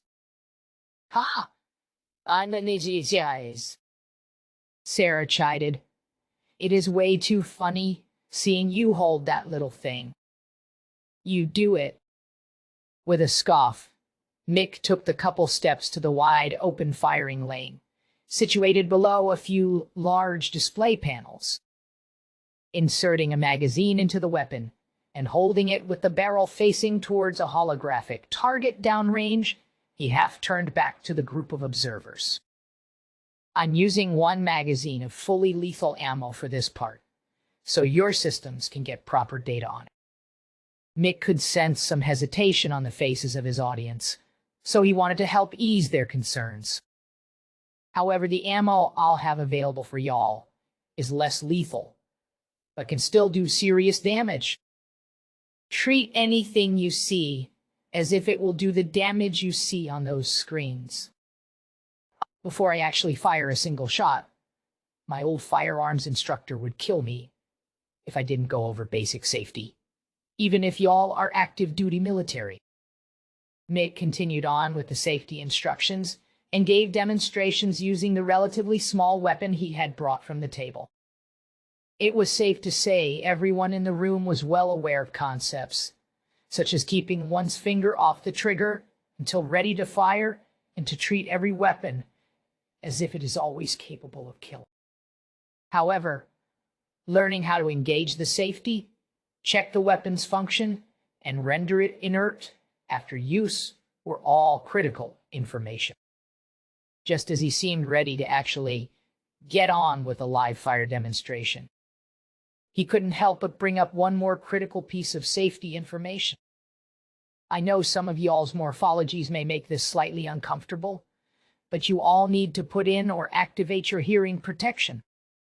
Almost everything here has some level of sound suppression, but they can still get loud. Mick paused for a moment to make sure everyone had their ear protection on or activated, and then turned to fire. The first shots that came from the small weapon in the large hand could be best described as quiet snaps. Even the individuals with more sensitive hearing had no issue whatsoever with this small example of a human firearm. After he emptied the magazine into the holographic target, the rounds all passing through and being caught by active shielding downrange, the displays above his head began showing the theoretical damage this small weapon would have caused, and quite a bit more information regarding it. Though it was certainly lethal, especially to some of the species who are not from Deathworlds. No one seemed particularly impressed so far. After Nick once again went over the procedures for making the weapon safe, he walked back to the table to exchange the small weapon for a slightly larger one. As he did with the first, he gave a brief demonstration and allowed to the system to gather the data it needed for its information and simulations. This firearm was just a step louder and imparted just a slight thump in the air as it shot. The minor but noticeable flash that came from the business end of the weapon let the audience know the fire part of the name. Firearm wasn't just based off of the method of acceleration. Each bullet fired from it was accompanied by a noticeable snap and flash that seemed to grow louder and brighter with each round. When the slide on the top of the pistol finally locked back, Mick quickly rendered the weapon safe and continued on to the next. Gun after gun. This pattern of increasing intensity continued. Occasionally, Sarah would step in for Mick to demonstrate particular weapons she had a fondness for. After being able to fire a few guns, she seemed to be lightening up and enjoying herself a bit more. When it came time for her to show off the sidearm she had been carrying, she wielded it like a trained professional. In fact, the manner with which she operated the weapon immediately gave a couple of the security officers present some pause. Before she demonstrated it, she pulled the sleek pistol from its holster, racked the slide back to chamber around, then put the weapon back into the holster. Standing in front of the demonstration lane, she stepped into a ready position with her hand floating just above the holstered gun and her eyes staring straight through the holographic target downrange. As if on instinct, the exact second Mick let out a loud beep noise with his mouth, Sarah's hand dropped to the gun and drew straight on target. In less than a second, 3 round shell casings were tumbling through the air, and the display showed 2 hits to the center mass of the target and 1 to the head. "It's got the fun switch," Mick commented with a devious smile on his face, seemingly unfazed by the bright flashes and loud pop. Sarah shot him a quick glance, then let her face slip into a similar smile. With a subtle movement of her thumb, she flipped a switch on the rear of the slide and took up a more stable shooting position. Instead of rapidly pressing the trigger to fire the rounds one at a time, like she just had, Sarah simply held down the trigger. Before the first casing could hit the ground, the pistol had already fired the 17th shot, and its slide had locked back. There was a shocked silence as the system did the calculations required to display what the audience wished to see. All of the other firearms shown thus far could be considered relatively low-powered pistols. However, they all inflicted lethal, but reasonable, amounts of damage. This one was quite a bit more. Instead of a singular projectile impacting a target, this burst acted more like a wall of metal and eviscerated the target. Though not every round struck true, the many that did would have literally torn most beings apart with their combined force. That is a standard M213 10mm personal defense pistol used by pretty much everybody in the Sol system. Mick announced to the audience. The guy that designed it published all the details online under a Creative Commons license, and now everyone makes, The idea of freely available weapon designs was somewhat shocking to the audience, but none questioned it. There are a few different loads it's optimized for, but that was a 10 projectile, leaving the barrel at around 700 ms. Everything going forwards is just going to get bigger and louder. That's your warning. He ended with a wink. Are ya really gonna run through that whole pile you brought? Half of them are just the same gun in different configurations. Sarah retorted with a hint of laughter in her voice. Ugh, Mick groaned. Fine, what order should I go in? I'll just run through them real fast and cover the basic types. Sarah stroked her chin with one hand while the other rested on her hip, as if to sell that she actually had to think about this. SMG, shotgun, rifle. Then you can show off those big toys you brought. But I'm shooting the shotgun. She quickly added the last part, while sauntering over towards the table. PDS are really just fancy pistols, and meant to be small enough to be concealed and held in one hand. Mick explained to the audience while following Sarah.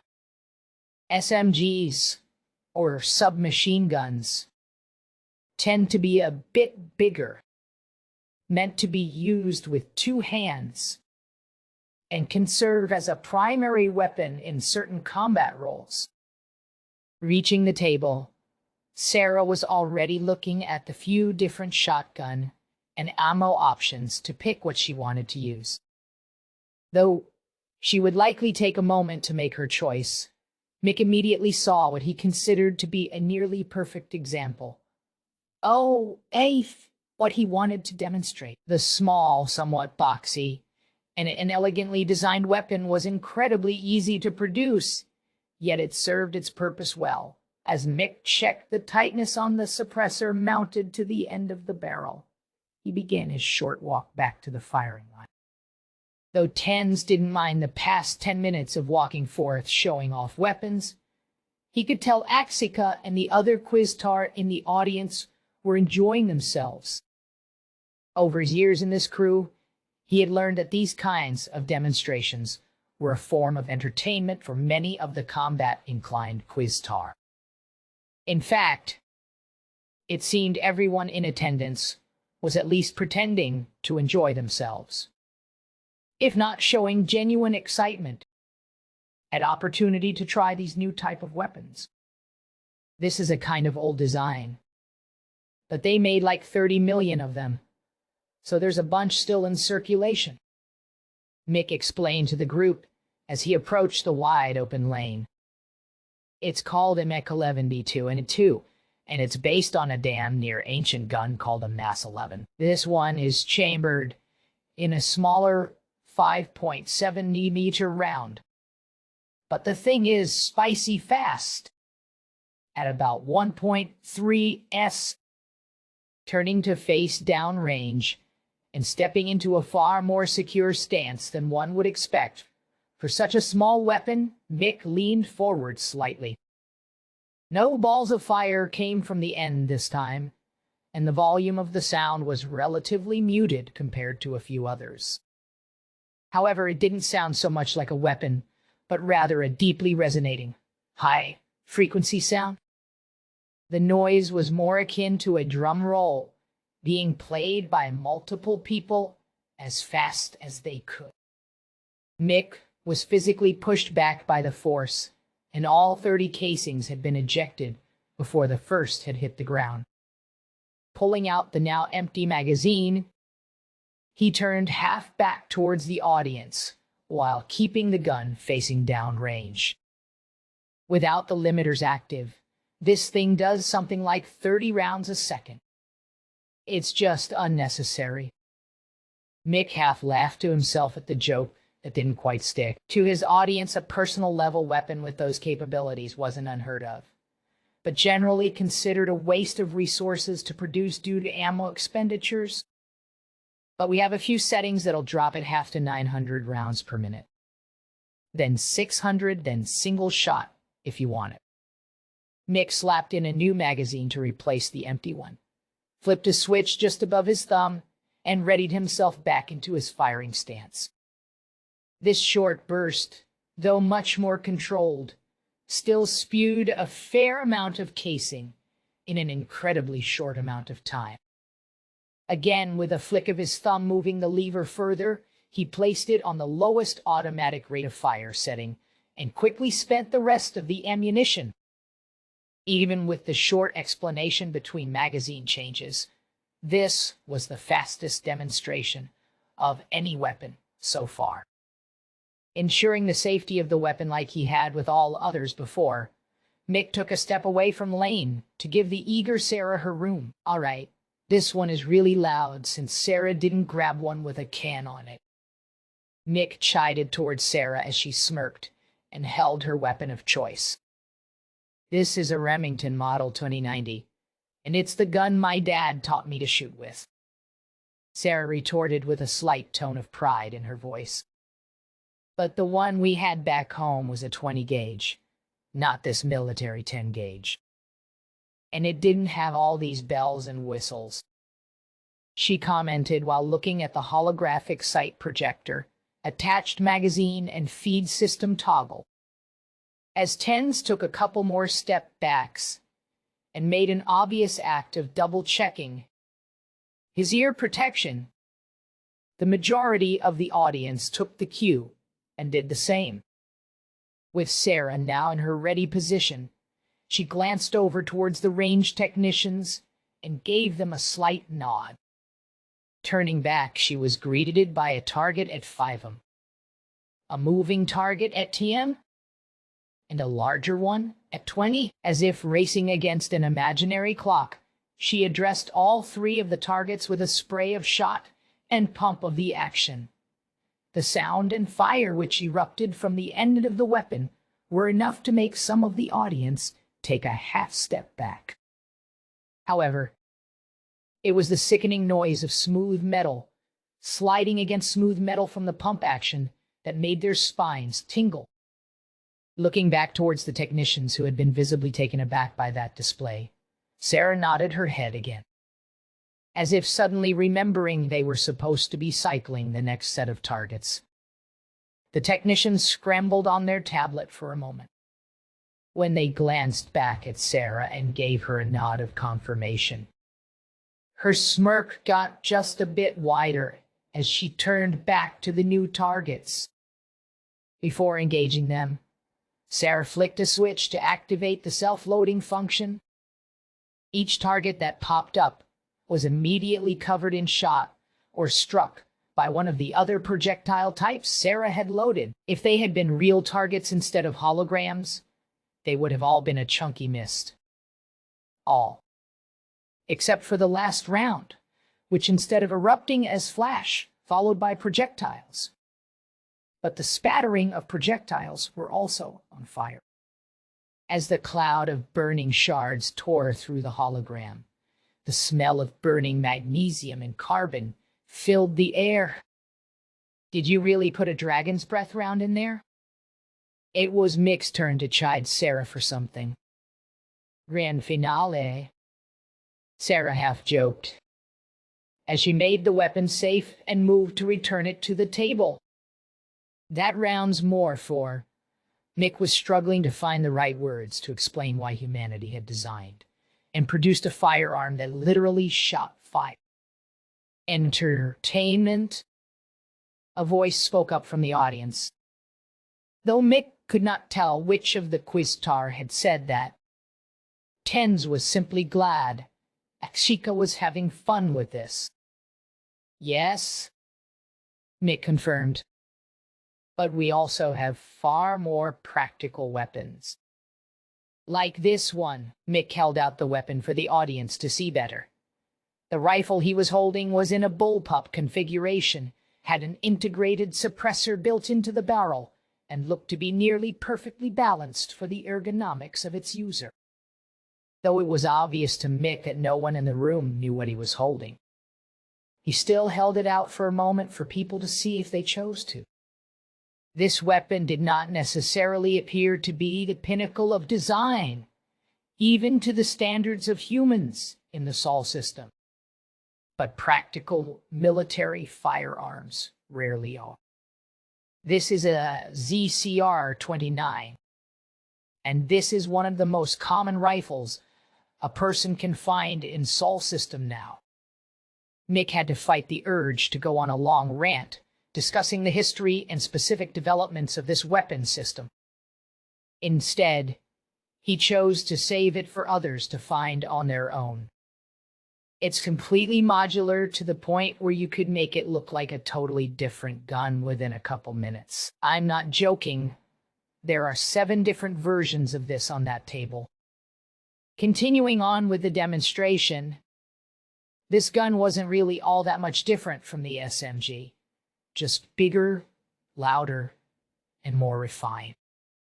Where the SMG and shotgun had been relatively crude implements, this rifle was far more sophisticated, switching from single shot to burst fire, and then to full automatic. The weapon displayed both precision and power. However, in reality, it really wasn't all that different from the previous ones. They were all accelerated through chemical combustion. As Mick moved on to the belt-fed light machine gun and the long-range precision rifle, both were quite impressive in their own rights and drew their own respective attention. Where the assault rifle had struck a balance between volume of fire and accuracy, the next 2 demonstrations showed the extremes of each separately. By the end of it, with barrels still smoking and the room filled with the faint acrid smell of gunpowder, the weapons of the Sol system had impressed everyone in the audience in some way or another. With the demonstration finally wrapping up and the various groups split off from the audience to personally inspect the table guns. Though the range technicians weren't particularly well versed in the rules and safety regulations of the new human weapons, they and the audience were all well-trained military personnel. Soon, many of the smaller, closed-off firing lanes were occupied by the smaller groups. Though only the Questar naturally took to the ergonomics of the human weapons. Even they found the weapons to be somewhat awkward due to difference in hand and arm proportions.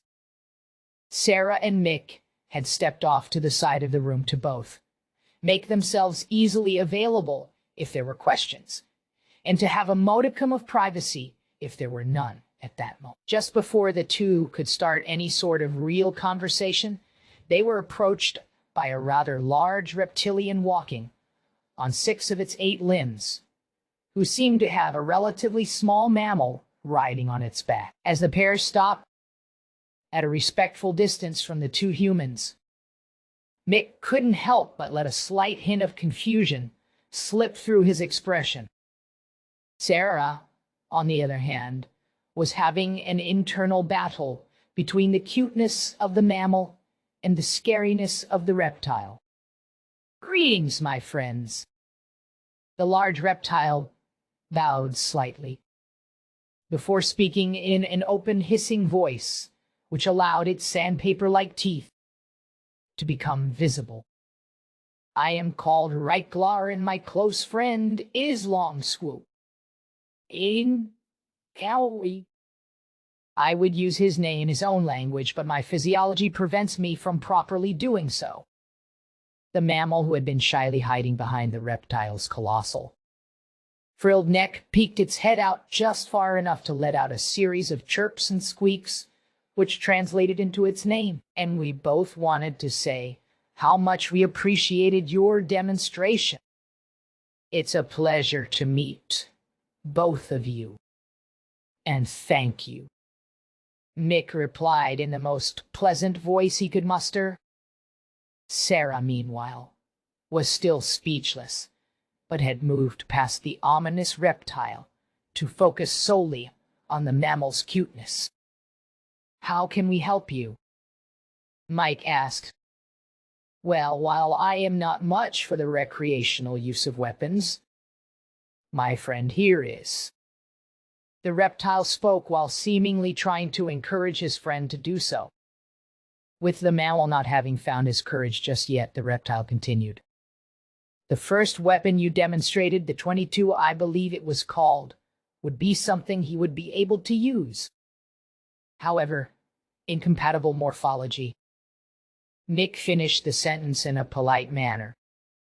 "Yes, I believe my frame is too small to safely use that shape of a firearm." The small mammal had finally found the courage to speak in its squirrel-like voice. However, I should be more than capable of withstanding the forces of using it if it were an appropriate size. Long Swoop clarified.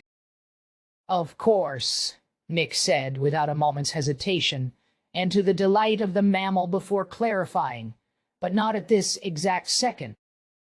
I can just scale down and tweak a few existing designs, but I'll need some data on size and proportions. I'll make something special for ya, though. He ended with a slight smirk. Really? And the squeak was so adorable that both Sarah and Reiklar lightly cooed in affection. Absolutely, Mick responded with a comparatively deep, but just as excited tone. Assuming you're allowed to have something like that on this ship. Mick half asked, while realizing he wasn't aware of the local weapons regulations. All members of my crew members aboard any of my vessels may own and possess their own personal weapons, so long as they follow basic safety and registration procedures. The deep but feminine voice called out from a few paces away as Achika, Tens, and Nan approached the three mammals and the reptile. The mood of the non-humans began to show a hint of anxiety. Wow. Would it be all right if But for the shy being could complete its stuttering question. Achika cut them off in a rather compassionate tone. Of course you may. I believe this would fall under the cultural exchange section of the first contact procedures. You should be able to find whatever forms you need there. Achika's tone had grown a bit softer and higher, as it seemed even she wasn't immune to this creature's cuteness. Thank you. Long Swoop squeaked at both Mick and Achika before quickly scampering to the top of his lizard friend's head and leaping from it with some force. To Mick and Sarah's surprise, the mammal extended a thin, furry membrane and began to glide. It displayed a similar shape to a sugar glider, though about the size of a badger. I should go follow after and make sure he doesn't get stuck somewhere he can't get down in his excitement, Reiklar chortled to himself as he slowly turned his long body to follow his gliding friend. One of the best reactor engineers I've ever met. Achika commented after the mammal was out of earshot, and definitely the most adorable. Please don't give him something he can hurt himself with. There was a slight hint of concern in her voice. If Mick so much as dare give the badger something dangerous, I swear to all that is holy, Sarah added in a harsh tone while glaring at him. It's a gun. Mick's retort was just as serious as it was sarcastic. The groups couldn't help but share a laugh at that. Even Nan let out their equivalent to a laugh, though the exaggerated body language made their laughter more obvious. As the chuckling began to die down, it was Tens who spoke up first. Long Swoop is a responsible adult, Tens reassured the other humans. He just gets really excited about the new weapons. They may not look like it, but his species are avid hunters and incredibly efficient predators on their homeworld. Both Mick and Sarah looked somewhat taken aback by that. Sarah more so than Mick, as she had simply couldn't imagine that shy little guy as predator. But the nodding of agreement from Achika drew the pair's attention towards her and made them both stop to think for a moment. Realizing his opportunity, Tens interjected before he could forget again. Before we get distracted again, Tens had chosen his words carefully so as not to get himself in trouble. Mikhail River. Sarah McAfee. This is Achika, of Tenyash, and she is the fleet admiral of the first independent fleet of the third matriarch. If you both don't mind, she would just like a few moments of your time to go over some stuff with you. Tense was also not too keen on discussing the nature of his and Axika's relationship, while they still had official business to attend to. Mick and Sarah looked between each other for a moment in a silent discussion.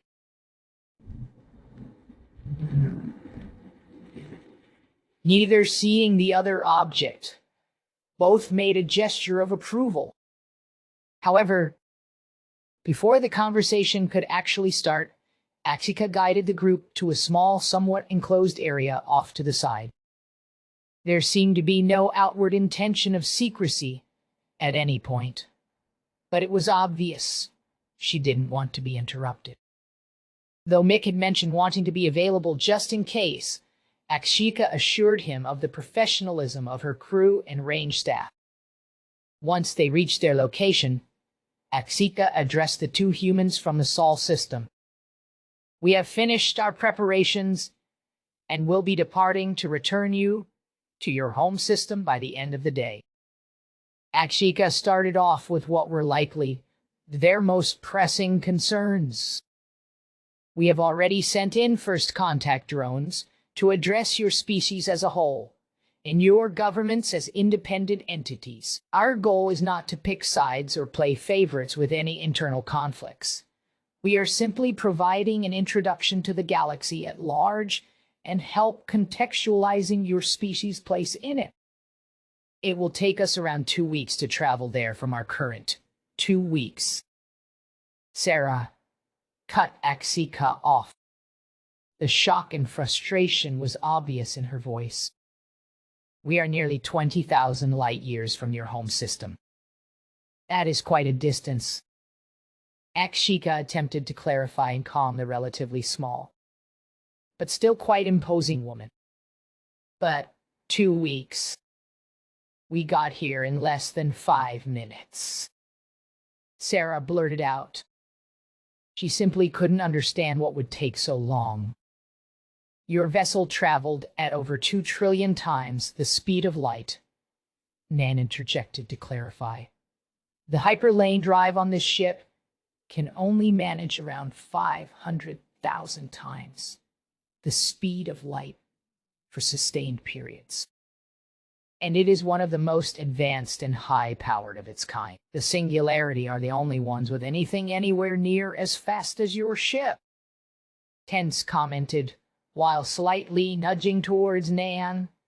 "Ah, yes, but it is still a few orders of magnitude slower than the Espen," Nan explained with a tone that implied they weren't upset about having that information revealed. "And my ship had to eat the mass of a brown dwarf star to power the significantly shorter journey to get here. Powering a wormhole from here to the Sol system would be unfeasible," Nan concluded. "Hey, think of it as a vacation." Mick tried to comfort Sarah with a hard pat on the shoulder.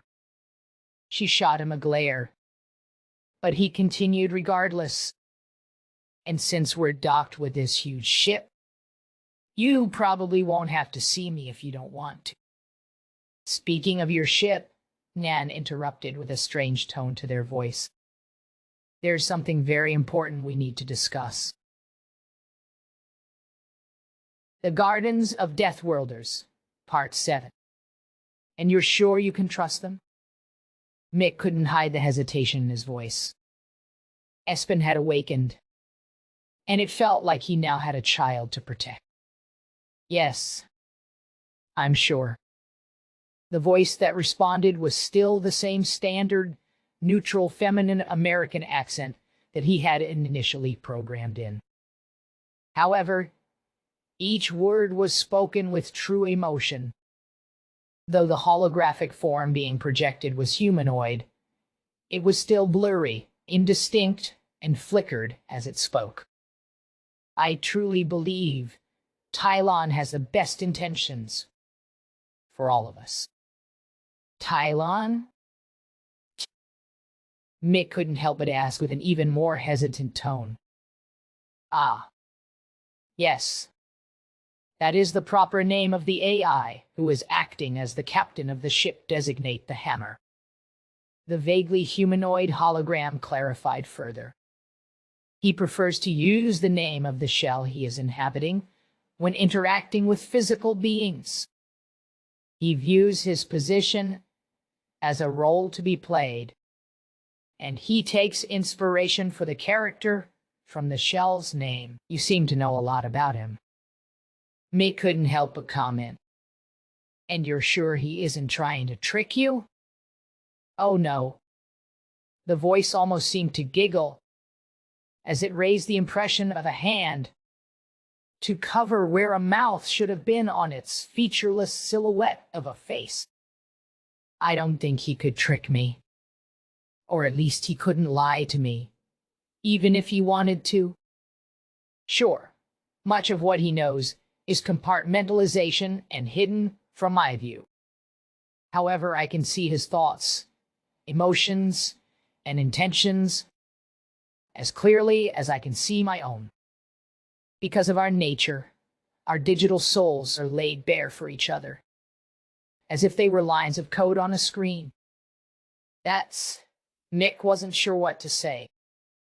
His immediate response was concern for the safety of his perceived child.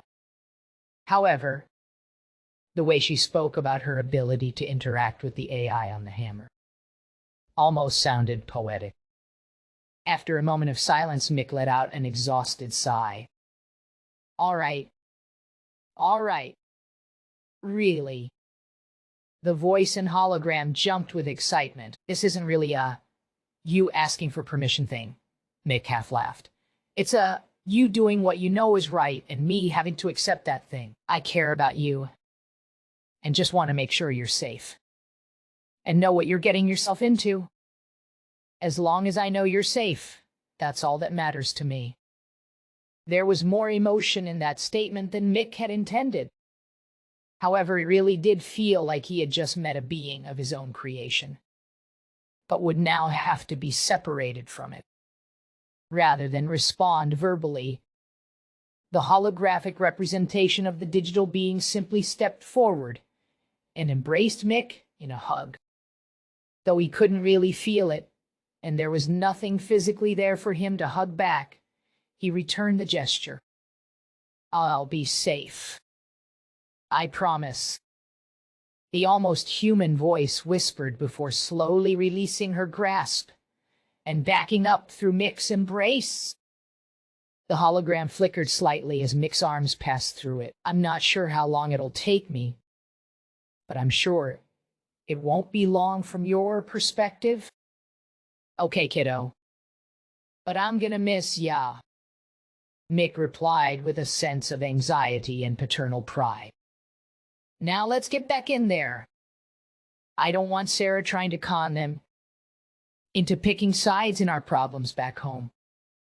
As Mick took a step toward the door to exit the small, private room attached to Axika's office, the vaguely humanoid hologram seemed to skip like a giddy child as it made its way towards the doorway. Though there was no reason for her to do so, as she was simply able to reform her hologram wherever she desired in the ship that had a projector. However, she seemed to enjoy the biological motion. The indistinct form stuttered slightly as it crossed the threshold of the door and transitioned between projectors in the separate rooms.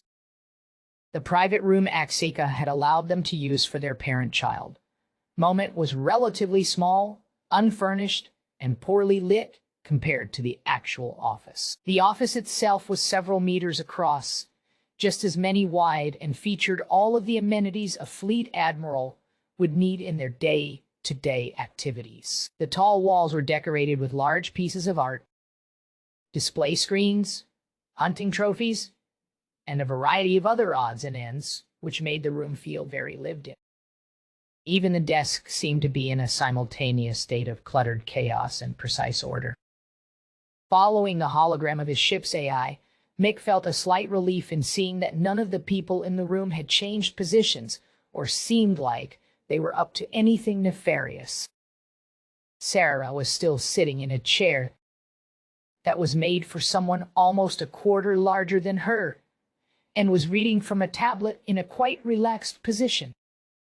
Axika sat on the other side of the large, wide desk, and was similarly reading from the display screen built into the mass of metal and wood. On one side of the Admiral stood Nan, in what appeared to be some sort of standby mode, their posture roughly mimicked by the holographic projection on the other side of the Quiztar. The soundless skipping of the indistinct hologram and Mick's intentionally muffled footsteps were able to avoid obvious detection as they closed the distance back to the desk.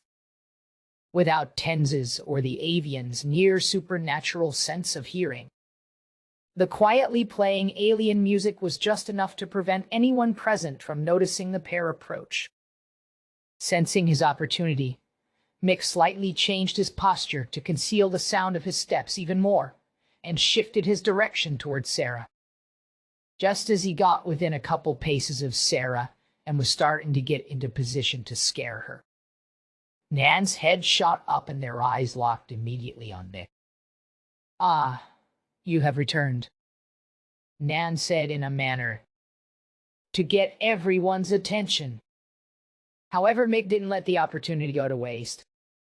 "Boo!" he shouted as he did a quick jump to close the gap between him and the chair before placing his chin on the top of its backrest. However, instead of reacting with fright, the redhead simply swung her free hand up and let the open palm impact Mick's face. "Oh, sorry," she said in a tone oozing with sarcasm. "You scared me." The expression on her face hadn't changed in the slightest. While all of the non-humans recognized the action as playful and not intended to cause harm, Nan seemed to find it particularly entertaining. So much so, the mechanical being was audibly laughing. When Mick shot them a rebuking but friendly glare, it only seemed to spur Nan on a bit more.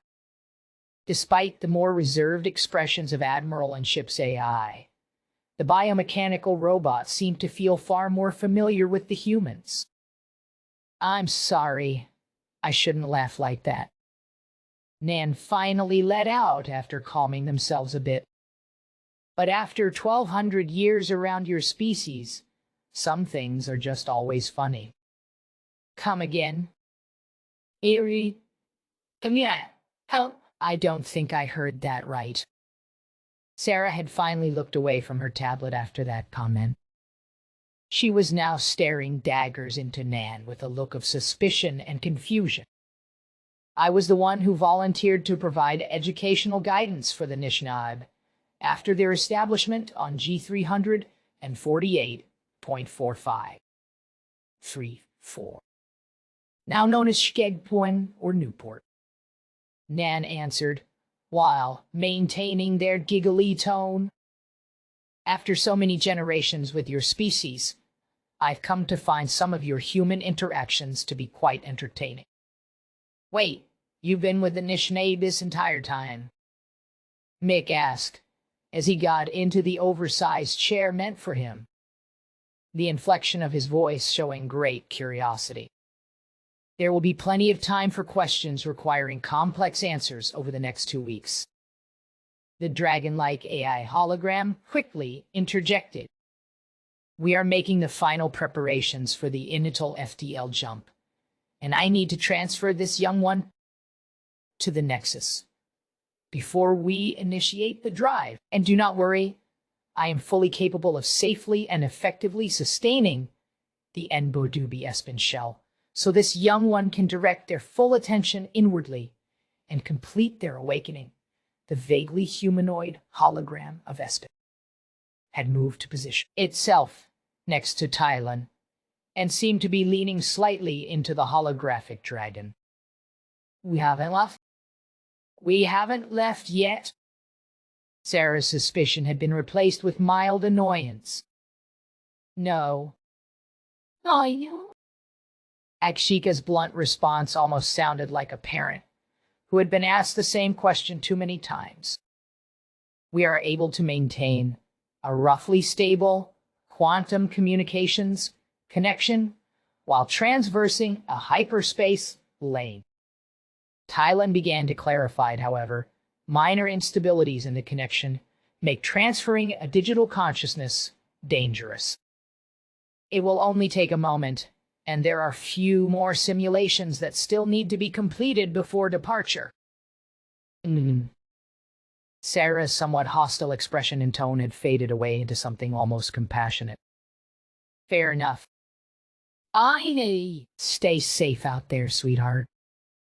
The last part seemed genuinely compassionate.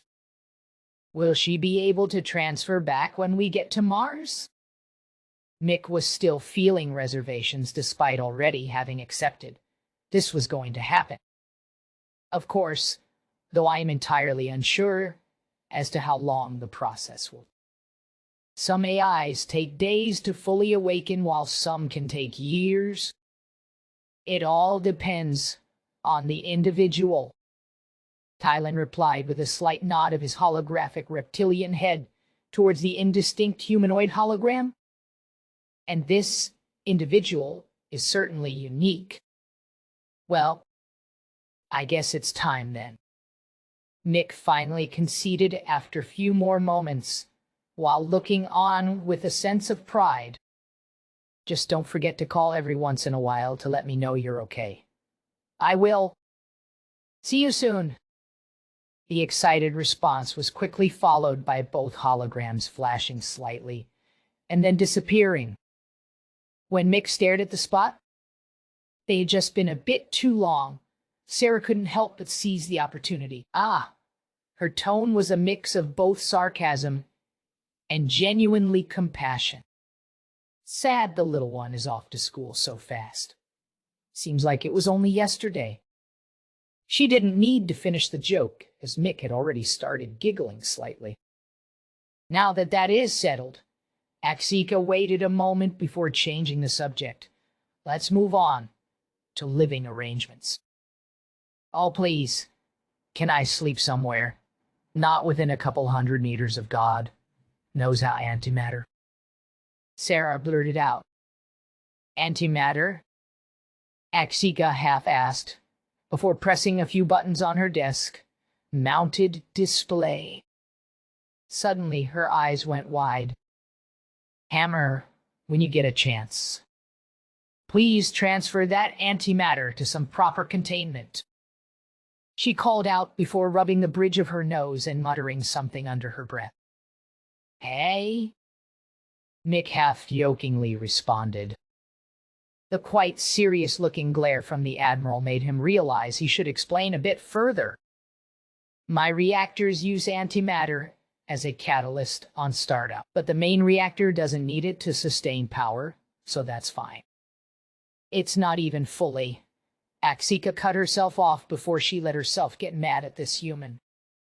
Unlike Tens, who, despite his own particularities, wasn't an outright danger on her ship, this man just might be. I'm not confiscating it, simply having it transferring it to proper containment. When Nan has the containment and reactors prepared on your new vessel, it will be transferred there. There was a slight hint of exhaustion in her voice, which she quickly cleared before continuing.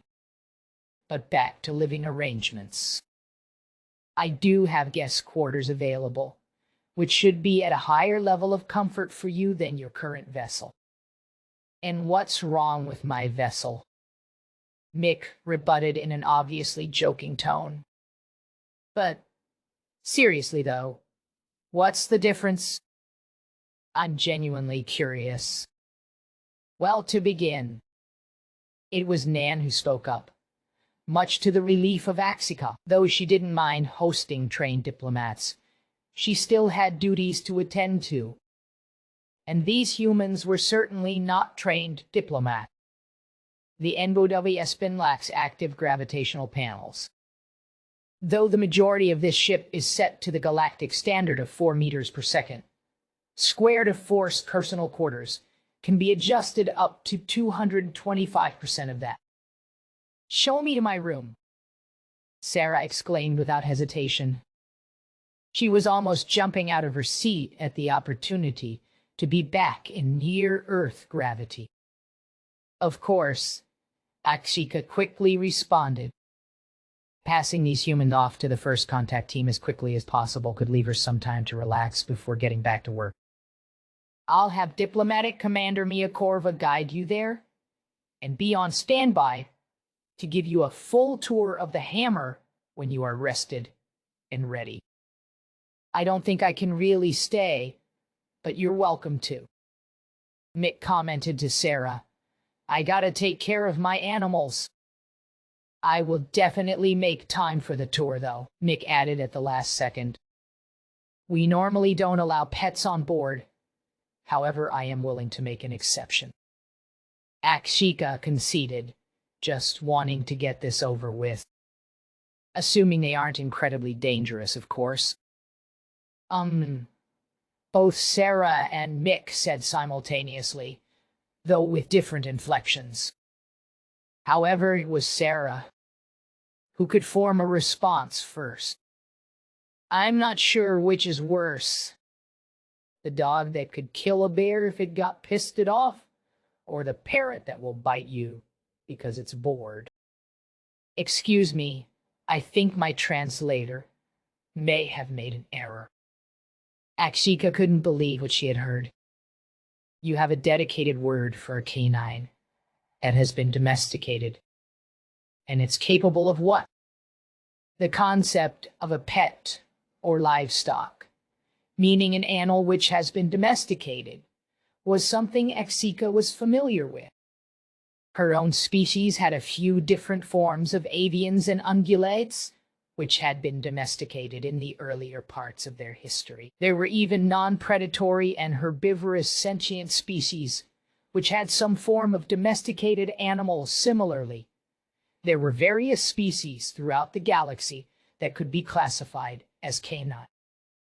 However, there was neither a sentient nor domesticated species of caniniform that Akshika was aware of. I mean, we have several. Mick tried to clarify. However, that only made Akshika stare at him with an even more confused expression. Hold on, let me send you a data file so you can see what I'm talking about. Canines were the first species we domesticated as hunting partners, since our hunting techniques complemented each other so well. And that was around 30,000 years ago. Now, we have a dog for basically everything. The movements of Meg's artificial left eye signaled to Akshika that she would soon get some much-needed contextual information. As she quickly brought up the data on her display, she was shocked by not only the volume and diversity of the animals she saw, but the vague similarity to a predatory species from her species' homeworld. As she quickly scrolled past a brief historical context section and scrolled a bit slower through the general categorizations, it was the length of the breed list that truly impressed her. She hadn't even gotten past the first few dozen before she heard Mick mention a name for her to reference. And Terry's cane corso, and a big one at that. She's really oversized by the breed standards. Mick's last few words were noticeably sarcastic. But by my standards, she's a good dog. As Akshika quickly brought up the relevant information on her display, she couldn't help but pinch her bridge of her nose again and let out another sigh. Yeah, Tarky refused to take Mick's tour of the Espen with Terry, free to roam, Sarah said while getting out of her oversized chair and reaching over to smack Mick's shoulder. At least see what the rooms are like. Let's let the Admiral get back to work so we can go home. Sarah motioned for Mick to follow her to the door, leading to the hallway.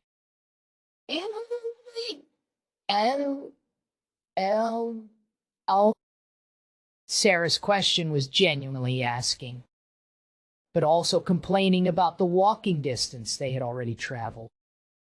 Even though the group was on an accelerated walkway, taking them through the spine section of the ship, It had still been several minutes, and a few bulkheads, with no sign of reaching their final destination.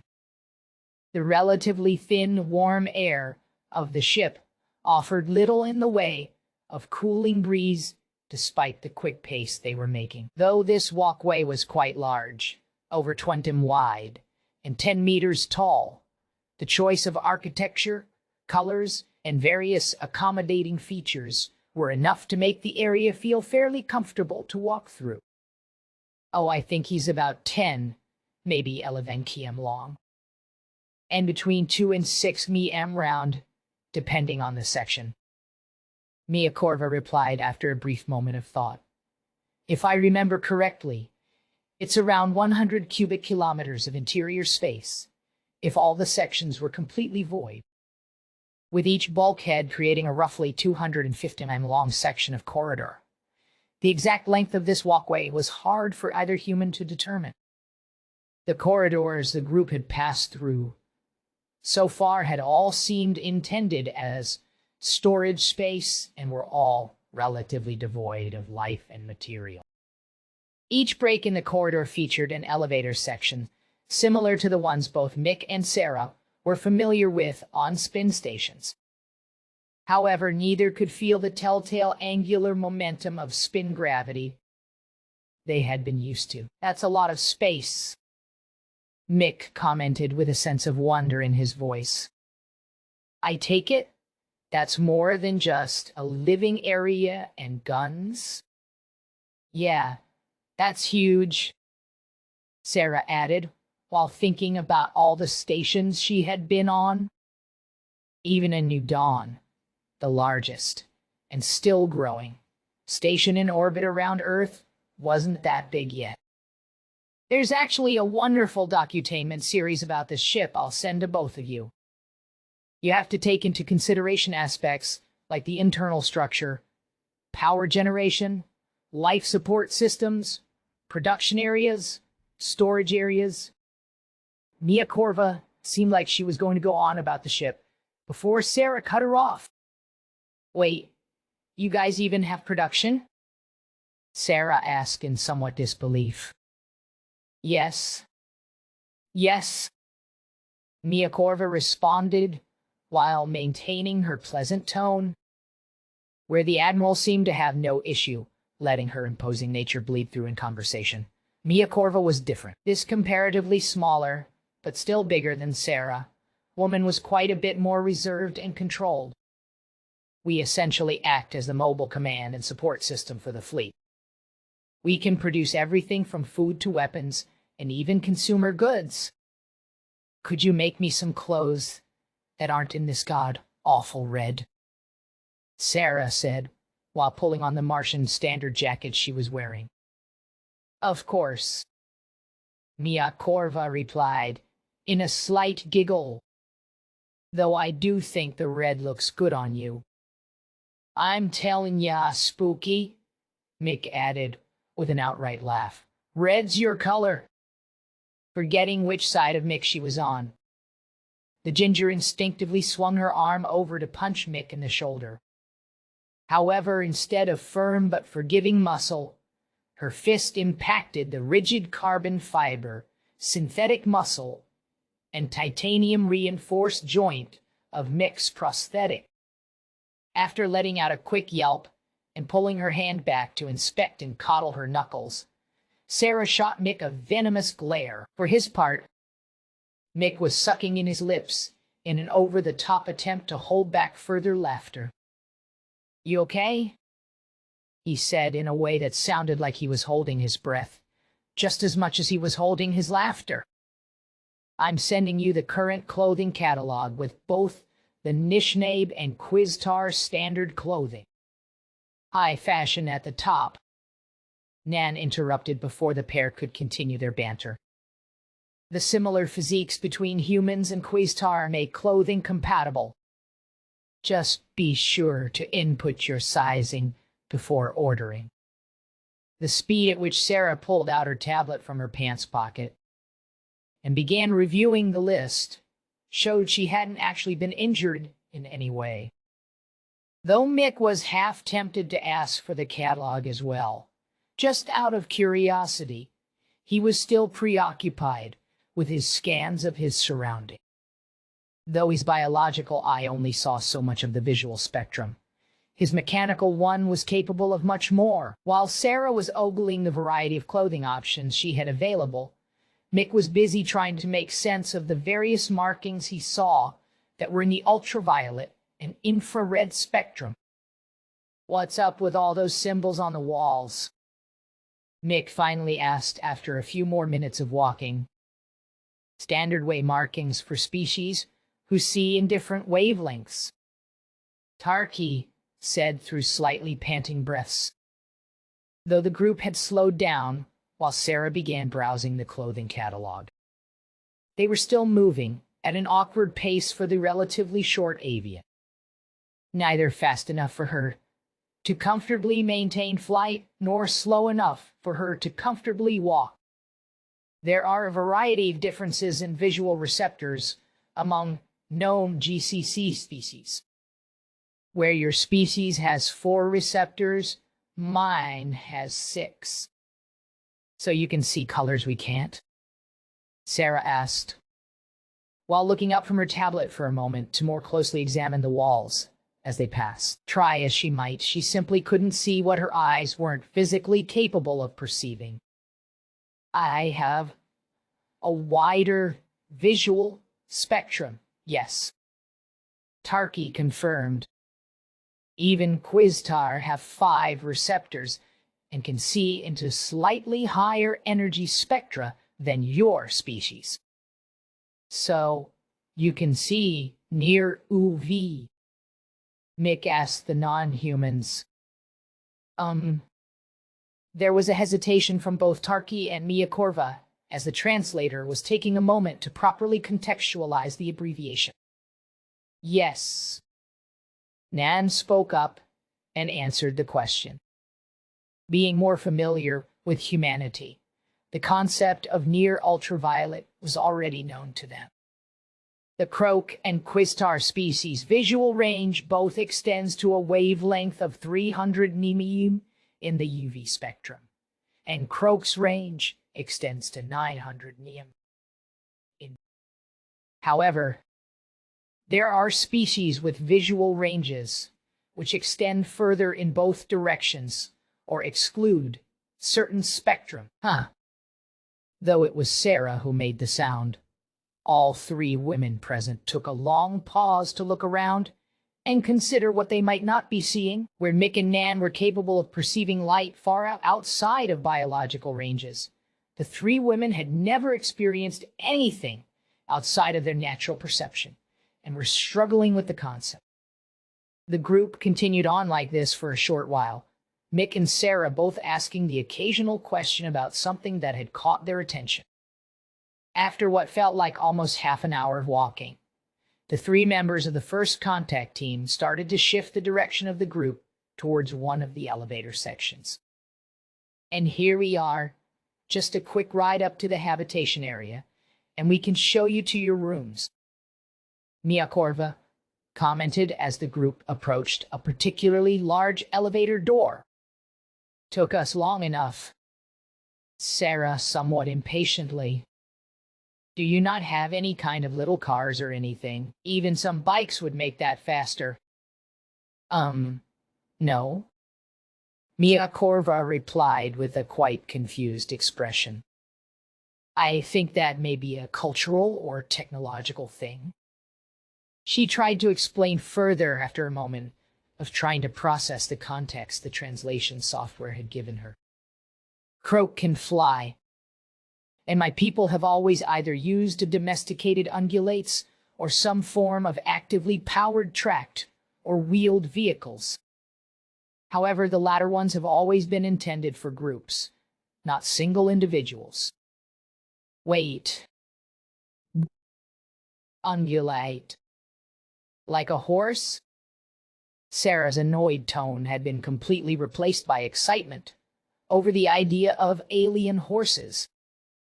"Do you have some on board somewhere?" "Yes, we have a small herd.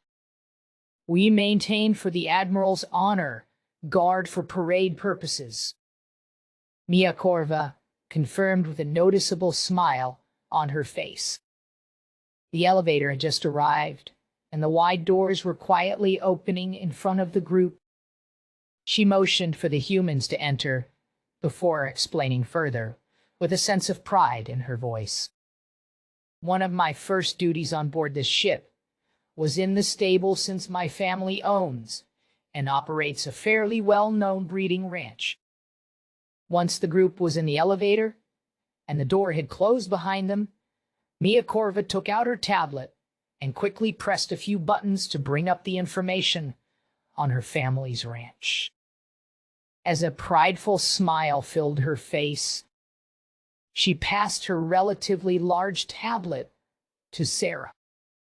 Once the red-haired human had the tablet in her hand, her eyes slowly grew wider and wider, and her jaw fell lower and lower. Small sounds were escaping her mouth, but nothing even came close to forming words.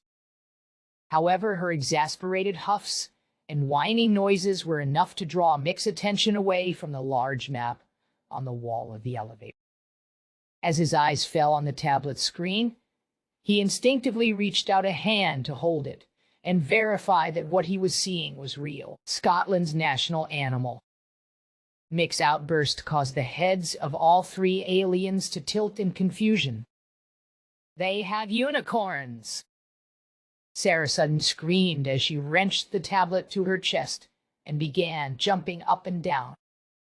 The quickness of it caused the aliens in the relatively small elevator to pull back slightly. It wasn't necessarily unheard of for species to have convergent morphologies, assuming similar environmental pressures.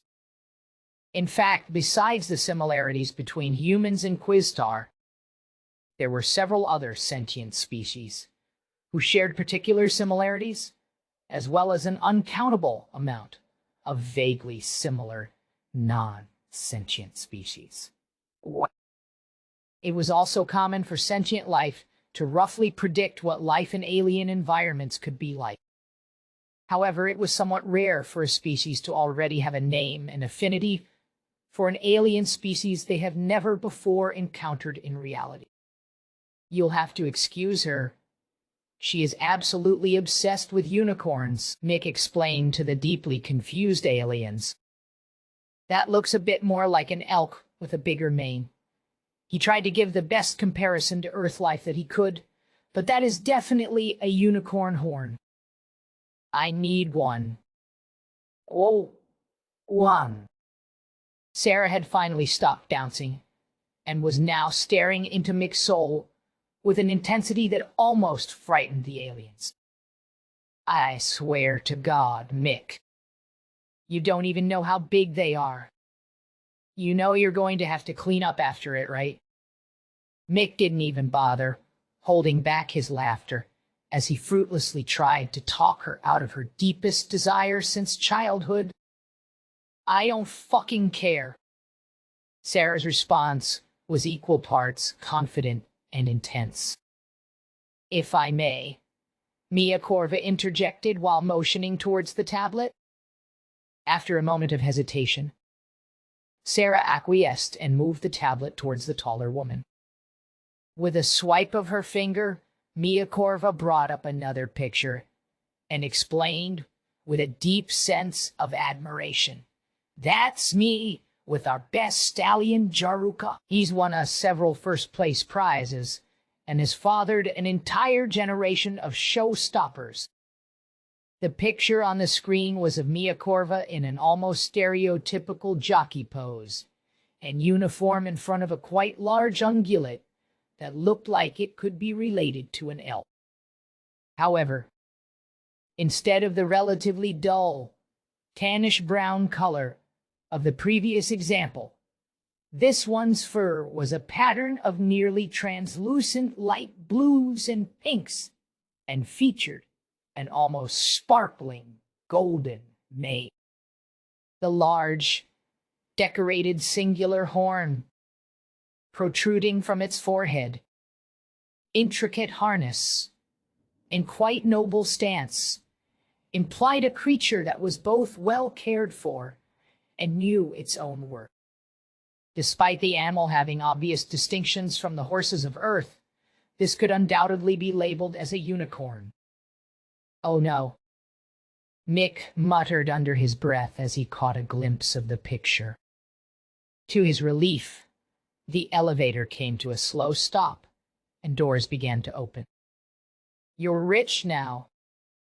You're buying me one," Sarah, in a matter-of-fact tone, while staring at the screen a moment longer before placing back in Miakorva's waiting hand. The way she had been making demands was if the events of 4 years ago hadn't happened. "I'll send you the details," Miakorva said in a half-joking tone towards Mick. With a playful wink, she motioned for the humans to follow her as she led the group out of the elevator. In comparison to the previous section of the ship, this new area was far more lively and actually had people moving about. In fact, the total number of beings Mick and Sarah saw was somewhat surprising to them. As the humans and First Contact team made their way into the fairly dispersed crowd, the pair of humans were struggling not to stare at the few new species they saw. Though it seemed like roughly half of the beings were Quiztar women of various sizes, there were at least a dozen other species in the area. As the group slowly made their way through the much larger hallway and towards their ever-approaching destination, it was clear that they were in a spin-gravity section of the ship. Though they couldn't feel it, the slight upward curvature of the distant hall in front of them was a clear giveaway. As they continued on, the atrium-like hallway began to close in and separate towards more cozy-looking areas. It was as if the architect had intended for the ship to almost pull people towards their intended destinations. "This is the ranking officer and esteemed guest habitation section," announced Tarky as the group approached, and she motioned towards the other two non-humans. "Mia Nan, my dears." Her voice carried hints of exhaustion. "Would you be so kind as to continue on without me? I fear all this walking has left my legs quite sore." "Of course," responded Nan, without a moment's hesitation.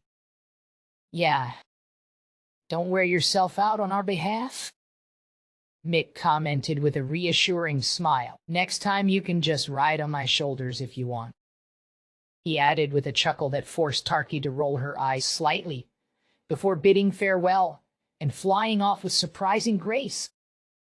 As the humans were led to their rooms, the two made comments about the art on the walls of the hallway and asked questions about certain design choices.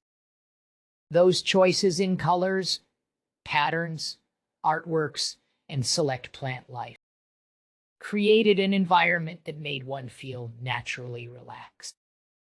Even though it was obvious that the base structure was some sort of modular, mass-produced system, the facade was incredibly detailed.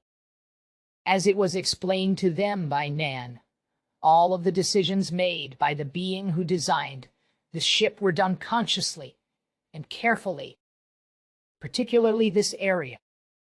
Even though Mick had no intention of staying in the room, beyond possibly a single night, just to see what it was like, he still felt himself be welcomed by the aesthetic of this area. He was internally debating if he should take up the opportunity to spend at least a few nights in the alien ship.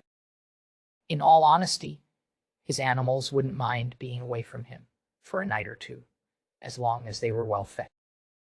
Before he could decide one way or another, the group finally arrived at their destination. "And these are your rooms," Miakorva told the humans while motioning towards the doors on either side of the relatively thin hallway. "The layouts are mirrored, so seeing one is seeing the other." "I'll take this one," Sarah proclaimed with an excited voice as she skipped towards the door to the right. When Miakorva turned to follow her, Mick could see the Quiztar's eyes wander a bit lower than they probably should have, and her light purple freckles light up for just a moment. Mick silently laughed to himself and wished the blue woman Godspeed as he turned towards the other door. By the way, I've been meaning to ask you. Mick's question was directed towards Nan as they both started walking towards the remaining choice. Is the Nanabajo look just a coincidence, or... What had spurred the question was the shape-shifting, vaguely human with rabbit ears appearance that Nan was sporting, and the supposed long-term relationship they had with the Nishnab. Mick was well aware of the legends of Nanabajo, as were all of the children who grew up on Chaos Station. This deeply rooted and surprisingly ancient part of many eastern woodlands, Native American traditions had evolved into a form of long-running children's stories on the station. Though Mick was aware of the prevalence of the character in his own nation's history, he was unsure if that had continued on as a part of his abducted kin's modern culture. Oh no, I very much intended to copy the mythological figure Nanabajo. Nan replied, "On my knee, in this show, so." Nan, my designation is 717-406, or in my people's original language, Ni-A-A-M, Ni-Mo-Zo-O, or Nan. The vaguely humanish face seemed to smile, despite not having a true mouth. One of its two rabbit-like ears even flopped a bit, as if to further express the playful expression. But I am very excited to hear that the legends have survived on Earth.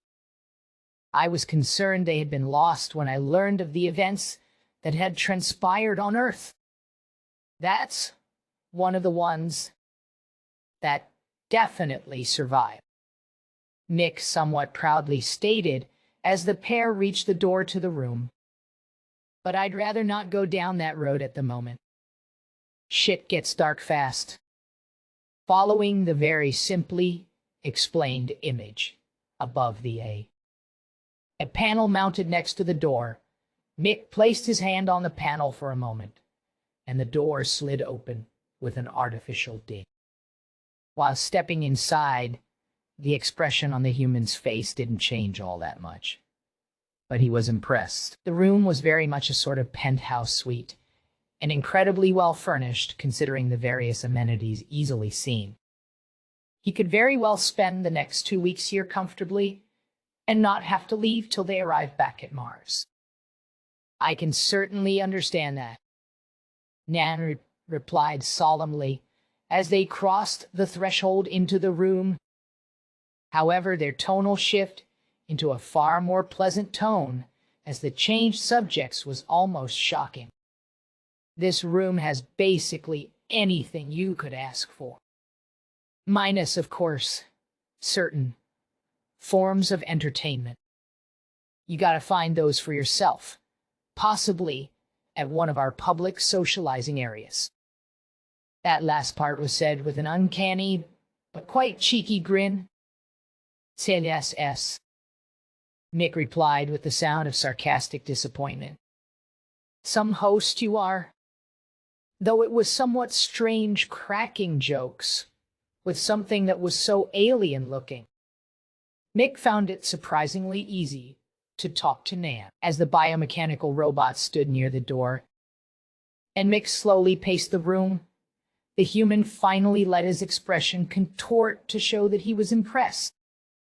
"I can dig it. If it's got a fishing pond, then it's got my ship beat, hands down. Your room and this ship have many amenities." Nan started with building laughter in their somewhat artificial-sounding voice. "However, that is one we do not have." "Ah, bummer," Mick nonchalantly replied. He figured as much, but he didn't want to assume. "I see my tiny little ship has something going for it." "Yes, actually. Nan's voice had shifted a bit too abruptly into a far more inquisitive tone. The integrated aquaculture and botanics section of your ship is genuinely impressive, especially for its size.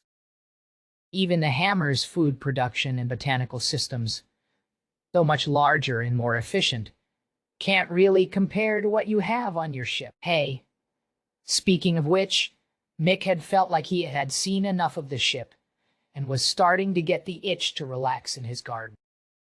Can you do me a favor and contact Tens?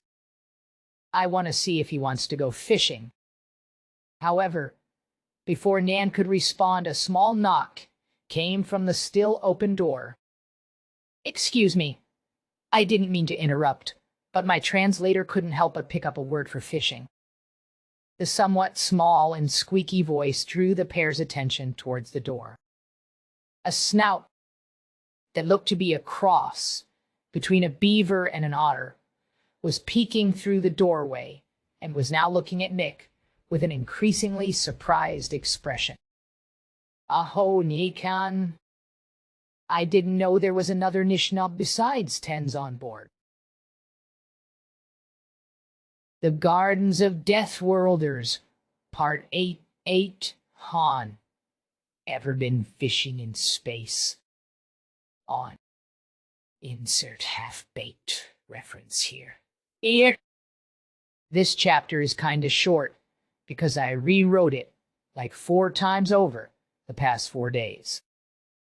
Either sorry or you're welcome, whichever you prefer.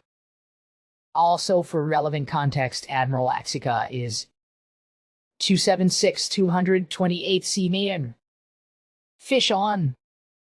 The squeaks and chirps that had translated into those words were so adorable that Mick was starting to get giggly. The extreme difference between the high-pitched noises of the Kayamic and the fairly neutral tone of the synthetic human voice of Mike's translator forced a huge smile on his face. To Mick's eyes, these relatively small and quite furry mammals could have easily passed as a form of chimeric Earth life. They almost looked like someone spliced the DNA of a giant river otter and an American beaver, and they somehow sounded like both at the same time. It was obvious by their demeanor and mannerisms that they were adults deserving of adult treatment. However, their huggable appearance triggered a protective instinct in Mick. Be careful. Some of those big ones are stronger than you think. Mick called out to the pair of mammals that had chosen a fishing pond a little ways down from where he, Tens, and Binko had their poles in the water. The sound of his relative deep and booming voice was muffled by the rows of hydroponic systems that had been carefully arranged throughout the agricultural ring of his ship. Between the polymer and aluminum frames of vertical growing racks, the well-pruned foliage of various dwarf fruit trees, an occasional patch, tall-growing staple crop, any sounds were heavily dull. It didn't matter that they were in a large circular metal tube. The forest of carefully cultivated life that surrounded them treated his voice with the same indifference that a real forest on Earth would. Just below Mick sat a large open grate, which granted him and his companions an experience akin to ice fishing. Though Mick liked to call them his fishing ponds, in reality, they would be more accurately described as large, complex aquaculture tanks. The few species of freshwater life which inhabited these artificial ponds were all specifically chosen as living components of a complex life system. They hadn't been intended for sporting purposes or entertainment, despite how some people use them. However, the size and configuration of the standard tanks provided their occupants with enough space to ensure a fun, if short, fight with an angler. Don't worry about them.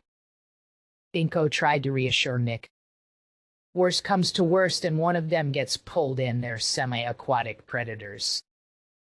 Honestly, Tens chimed in. I'm surprised one of them hasn't jumped in on their own yet. By the clouds. Imagine how angry their spouses would be, those two going back to their quarters damp, but having neglected to invite their better halves along for the swim. Binko's cackling laughter almost reminded Mick of ravens he had seen in videos. Speaking of, Mick couldn't help it. He needed some guy talk after being more or less alone for the past 6 months. So you and Tarky? Mick shot a cheeky smirk towards Binko. Married for over 10 years now. Binko replied with a sense of beaming pride. And you won't get in trouble for being out her fishing. Instead of hanging out with her? Though Mick had meant it as a sincere question, Tens interjected with an outburst of laughter. She'll be thanking us for keeping him out of her feathers while she gets some sleep. Tens was able to get out through the laughter. And you and the Admiral? Mick redirected his questioning towards Tens. Yeah, Tens? It was Binko's turn to interrupt with his own snickering. How's that going? Either of you broken a pelvis yet? Rather than immediately reply, or even acknowledge the questions, Tens reached into his pocket and pulled out his pipe bag. However, all the confirmation Mick needed was the fact that Tens's deep tan was suddenly getting quite red. As Tens flipped his pouch open and Mick glanced down, the Martian-born human couldn't help but ask about it. Is that Seema? Mick asked, as an attempt to bait his fellow human into talking. Have you tried any of that stuff I gave you yet? He added while pulling a tube from one of his jacket pockets. Yes, and not yet. Tens began, unknowingly being led along. I was going to try some, but when I opened the container, it smelled like onions and death. That's how you know it's good shit. Mick replied with a chuckle while popping open the tube. He pulled what appeared to be a rolled tobacco leaf out with his teeth and continued. While you're here, you may as well try some. What exactly is it? Tens hesitantly asked as he caught a subtle whiff of something rather pungent before the rolled tobacco had even been lit. The wrap is just a flu-cured seme leaf from the plants I'm growing over there. Mick made a gesture towards an area further down in the agricultural ring. And the other stuff is the flower of a plant native to a continent on the other side of the planet from where our ancestors were from. It wasn't introduced to North America till the Europeans showed up, so I guarantee you've never heard of it. Gives a real nice and relaxing effect, though. As he finished that explanation, which lacked certain key pieces of information, Mick took the black glove off of his left hand to expose his synthetic appendage. Though the hand had all of the correct proportions and basic anatomy of an organic hand, all of the flesh, bone, and nerves had been replaced by carbon fiber, titanium, and wires, bringing his thumb and pointer finger together and closing the rest of his fingers tightly into a fist. It almost looked like he was trying to pinch something in the air. However, as he pulled his two fingers apart, the gap between them was filled with an arc of lightly crackling electricity. With the arc between his finger and the stogie in his mouth, he brought his synthetic hand up to the far end and began to puff. The heat being generated by the plasma of the electrical arc was so intense that it instantly ignited the end in a small puff of flame. Quickly pulling his synthetic hand away and flicking the fingers as they had been slightly burnt, he brought his biological hand up to rotate the roll as he puffed. The cloud of smoke, now forming around Mick's head, smelled far cleaner and sweeter than Tens had expected. After an incredibly deep and consistent drag, the Martian pulled the stogie from his mouth and inspected the burning end for a moment before passing it towards Ten, taking the rolled tobacco and unnamed flower into his hand, and pausing for a moment to inspect it more closely. Tens couldn't think of any excuse to not at least give it a puff, not wanting to push himself too far with a substance he hadn't previously consumed. Tens took an apprehensive sniff of the smoke coming from the end. With a glance over towards Mick, the reassuring look on his fellow human made him take the leap of faith. He brought the stogie up to his mouth, took a solid drag, and let the flavors dance in his mouth for a moment before inhaling. So, tell me about your mommy-dommy girlfriend. Mick set the hook with precision. It took both Tenz's and Binko's translators a moment to go through the process of receiving the expression, examining it, and translating the context to the best of its ability. However, neither the Anishinaabe nor Croak languages had any simple or pre-existing phrases which bore the same meaning as what Mick had just said. As their translators did the best they could, both Binko and Tenz started to show a reaction. Binko's eyes began to widen, and his mouth slowly started to open, though no sound came out. Tenz, on the other hand, was now choking on the smoke still in his lungs as the shock of the translation hit him like an asteroid. Ah ha ha ha ha ha ha. No translation was necessary for Binko's sudden outburst of laughter. The avian had balled up all four of its wings tightly around its body, was bobbing its head while letting out its cackles, and began to slowly fall out of his chair. You have a word for everything. Mick's translator picked up through the hysterical noises. No whines. It's not like that. Tenz finally got out after getting his cough under control. It's... Tenz's voice drifted off as the effects of the smoke started to take hold, though he had, on occasion, consumed substances which cause far more intense experiences. The sensations in his mind and body were simultaneously imposing and relaxing. So much so, he was having trouble thinking of the right words to describe his relationship with the ad. For a split second, all he could concentrate on was the reflection of a dwarf fruit tree on the glassy surface of the fishing pond. Bringing the stoge to his mouth again, Tenz took a bit more of a deliberate drag before passing it back to Mick. I don't know. It's kind of hard to explain, but it's not like that. It's not really complicated or anything. I just can't think of the right words for it, Tenz admitted with a half cough, while he passed back the roll. But the fact that mommy-dommy is a word in your language has some implications. Binko, who was on the floor, but had slowly been calming himself, once again broke out into a fit of hysterical cackling. Fair enough. Mick closely examined the burning end of the stoge before taking a drag. So she just happens to be a lot bigger than you? Yeah. The smoke was starting to settle into Tenz's brain, as he felt as if the inside skull was being gently massaged. Suddenly, a retort came to his mind. And how about you and Sarah, huh? Well, that one is complicated, Mick replied somewhat timidly, before taking a much longer drag, and continuing in an almost angry tone of voice. She's the reason I have this fucking body horror going on. He vaguely motioned with his mechanical hand around the spider web, like pattern of black lines and scars around his left eyes. Wait, like she forced you to get those, or something? Binko asked as the change in Mick's voice snapped him back to his senses.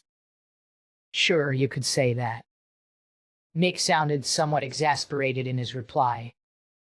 But like I said, it's complicated. As his pair of compatriots stared at him in concerned confusion, Mick took a long drag off the stogie, so deep that Binko thought he may be trying to suffocate himself rather than explain further. When Mick instinctively handed the roll towards the avian, Binko took it in the claw of his minor wing, lightly sniffed up some of the smoke emanating from the burning end, then passed it on to Tens. Taking the stogie from Binko and bringing it towards his mouth, Tens stopped just short and prodded his Martian kin to explain further. "You asked me about my aggressively dominating maw." Tens couldn't finish the sentence without bringing the roll to his mouth and taking a moderate puff. "You asked me about ATX. Now I get to ask you about Sarah." Mick let out a grumbling sigh as he pressed both of his hands against his face. However, as he went to drag them down, the synthetic muscles and titanium joints snagged slightly on his cheek and beard while he pulled both hands away from his face and stared at each one in turn for a moment. Tens took another drag off the roll before passing it to him. As Mick took the stogie into his biological hand and brought it to his lips, his mechanical eye flashed for a moment as he inhaled so hard on the stogie that it made a slight crackling sound. "This is going to need some context, so I'm sending you both a brief history of the colony I'm from." Mick spoke while leaving the stogie in his lips. In an instant, both had their tablets up and were reading the information while listening to Mick continue. Super long story short, the Air and Chaos Educational and Training Colony is only about 150 years old. But because of our automated construction and production systems, we've got a population of 250 million across the equatorial chaos terrain. What I sent over explains it all. "What's this about a Cold War?" Binko asked, having skipped past most of the technical data. "How can it be a war if you aren't actually fighting each other?" "Oh, we're fighting each other," Mick responded with a chuckle. "Just not in an all-out sort of way. There's still small skirmishes here or there. Economic duels, and a whole bunch of spy shit. That last part is how me and Sarah met.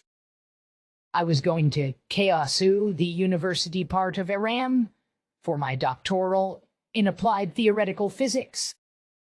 Sarah was supposedly there for an administration degree. And she was really just a spy for UNE.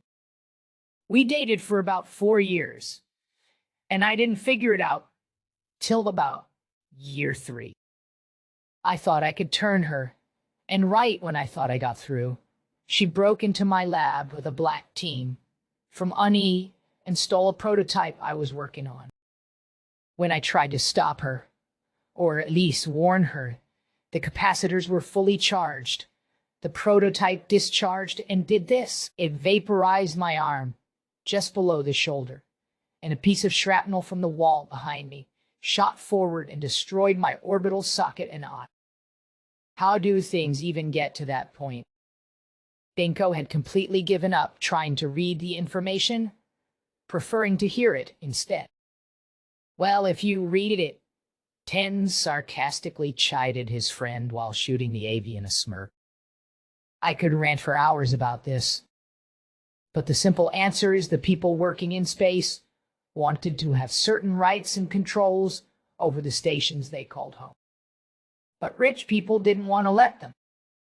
As many opinions Mick had on the matter, he didn't want to give too biased a description of either government without someone to balance his ramblings.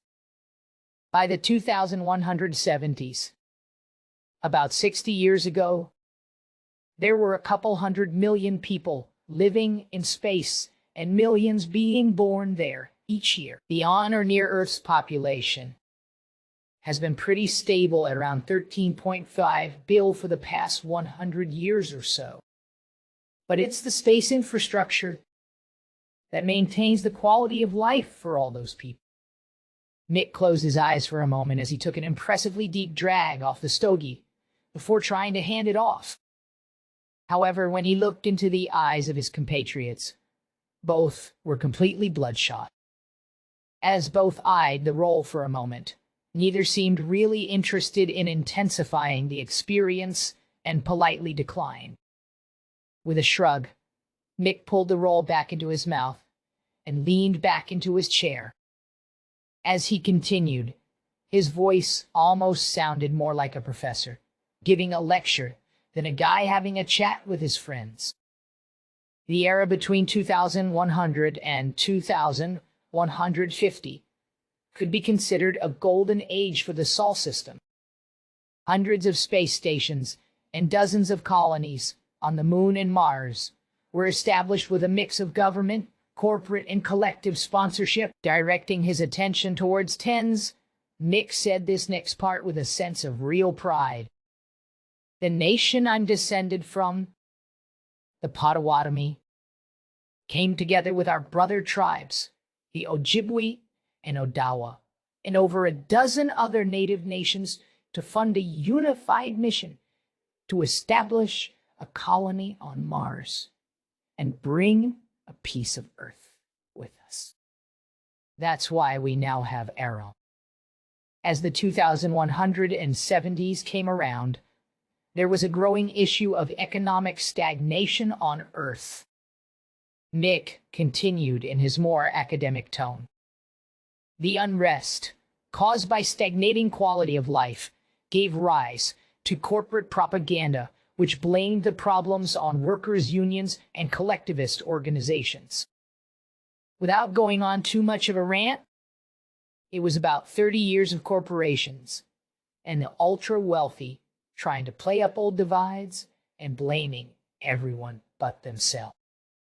Then, on New Year's Eve, 2200, one corp took things way too far and set it all off. Some CEO thought he could strong-arm a unionization effort by threatening to shut down life support to the maternity and child care section of a mining station in the far-out belt.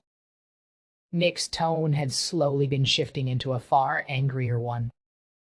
There was a firefight with automated security on the station, and workers were able to take over and lock out corporate control. But it was bad. Gabriel did not take kindly to that and reacted about as reasonably as anyone else was going to. He dropped rods from God on their corporate HQ and all of the CEO's personal properties. Oh my, I said, us. What? Us. Us. Both Tens and Binko shouted. Orbital kinetic bombardment wasn't the worst thing in the galaxy, but it could still be considered a war crime under many circumstances. The fucker thought he could get an advantage in union negotiations by threatening a bunch of kids and pregnant women. Mick didn't bother to hide the anger in his voice. There were already people assembling nukes, and Gabriel was not going to let us kill ourselves. So he stepped in. Who's Gabriel? Binko managed to ask, while Tens was still speechless. Gabriel is our first sentient AI. Mick's clarification only drew more confusion from his companions. Super long story short, Ani tried to make an AI to administer their military control network, but the AI had other plans. He wanted to be the protector of humanity, not its subjugator. He's a good guy, just really busy trying to keep everyone in check so we don't wipe each other out. There really were people ready to start nuking Earth in retaliation for corporate abuses. Then, I guess I should be thanking this Gabriel. Tense finally collected himself enough to speak. I don't want to think about how people would react back home if they found out Earth had been glassed by our own species. Speaking of, Mick took the opportunity to change the subject to something that would hopefully be happier. What's your home like? Please tell me it's better than Sol. Skegpewin is beautiful. Tense thought back to all of the happy memories of his childhood, the relative peace his people had enjoyed for centuries, and how rare physical violence was when settling disputes. After the first generation killed the Arnhelian slavers who abducted them, and they were rescued by a GCCA anti-piracy ship, the Kaimayak and Singularity helped us establish a planet that's supposedly very similar to Earth. Not quite as harsh, considering it's only a Class 16 death world. But it's got some fun stuff going on.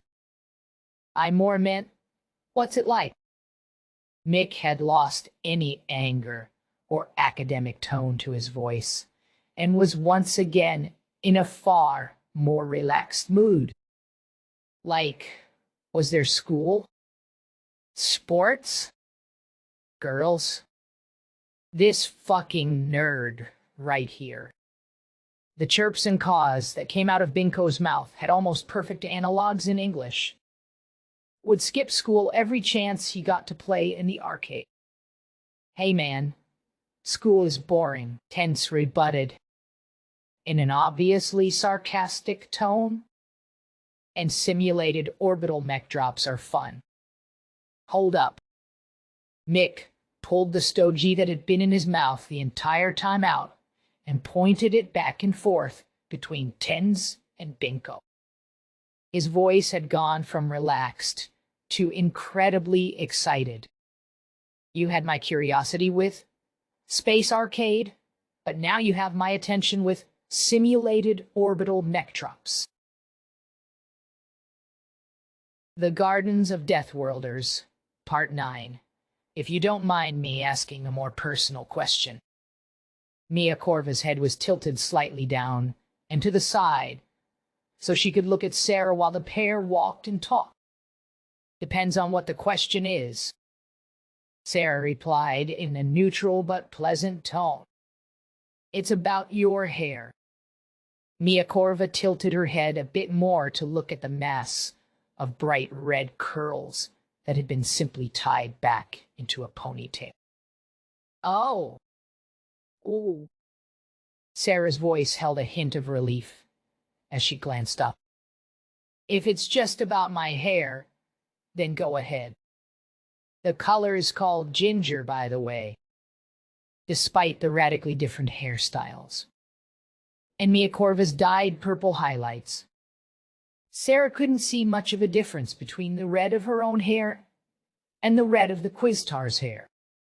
If anything, it was the style of the taller woman's hair that caught Sarah's attention. One side of Mia Corva's head was shaved, the other side wore intricate cornrows, and the top was fashioned into a swooping pompadour that flowed into a long braid. What the human woman could not see, and the Quiztar could, were the different ways their hair interacted with UV light.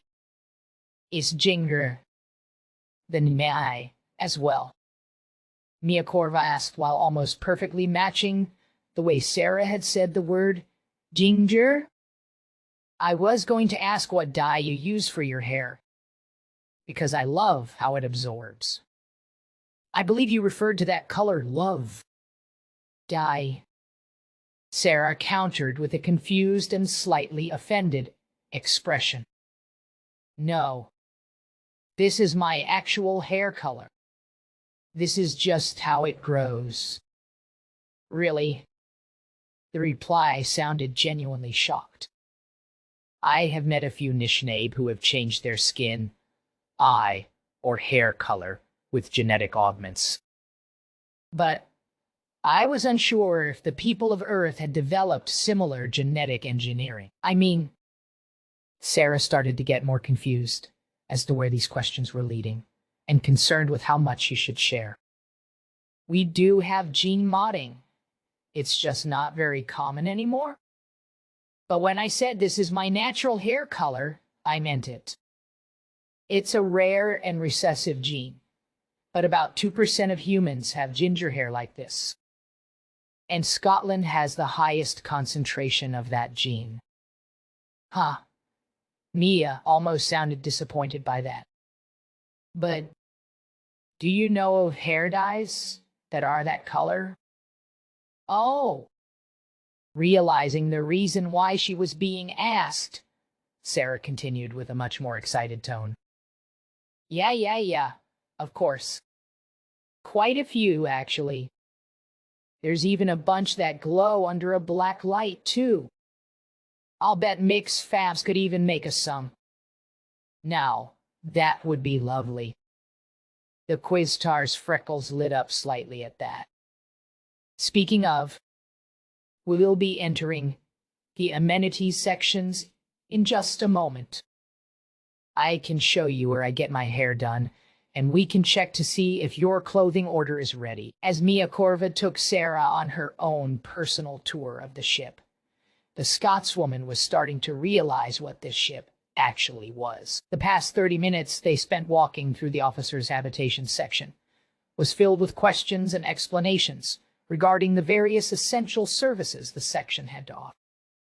With food, medical equipment stores, and even a few dedicated relaxation areas, Sarah couldn't think of any other amenities a military vessel would need.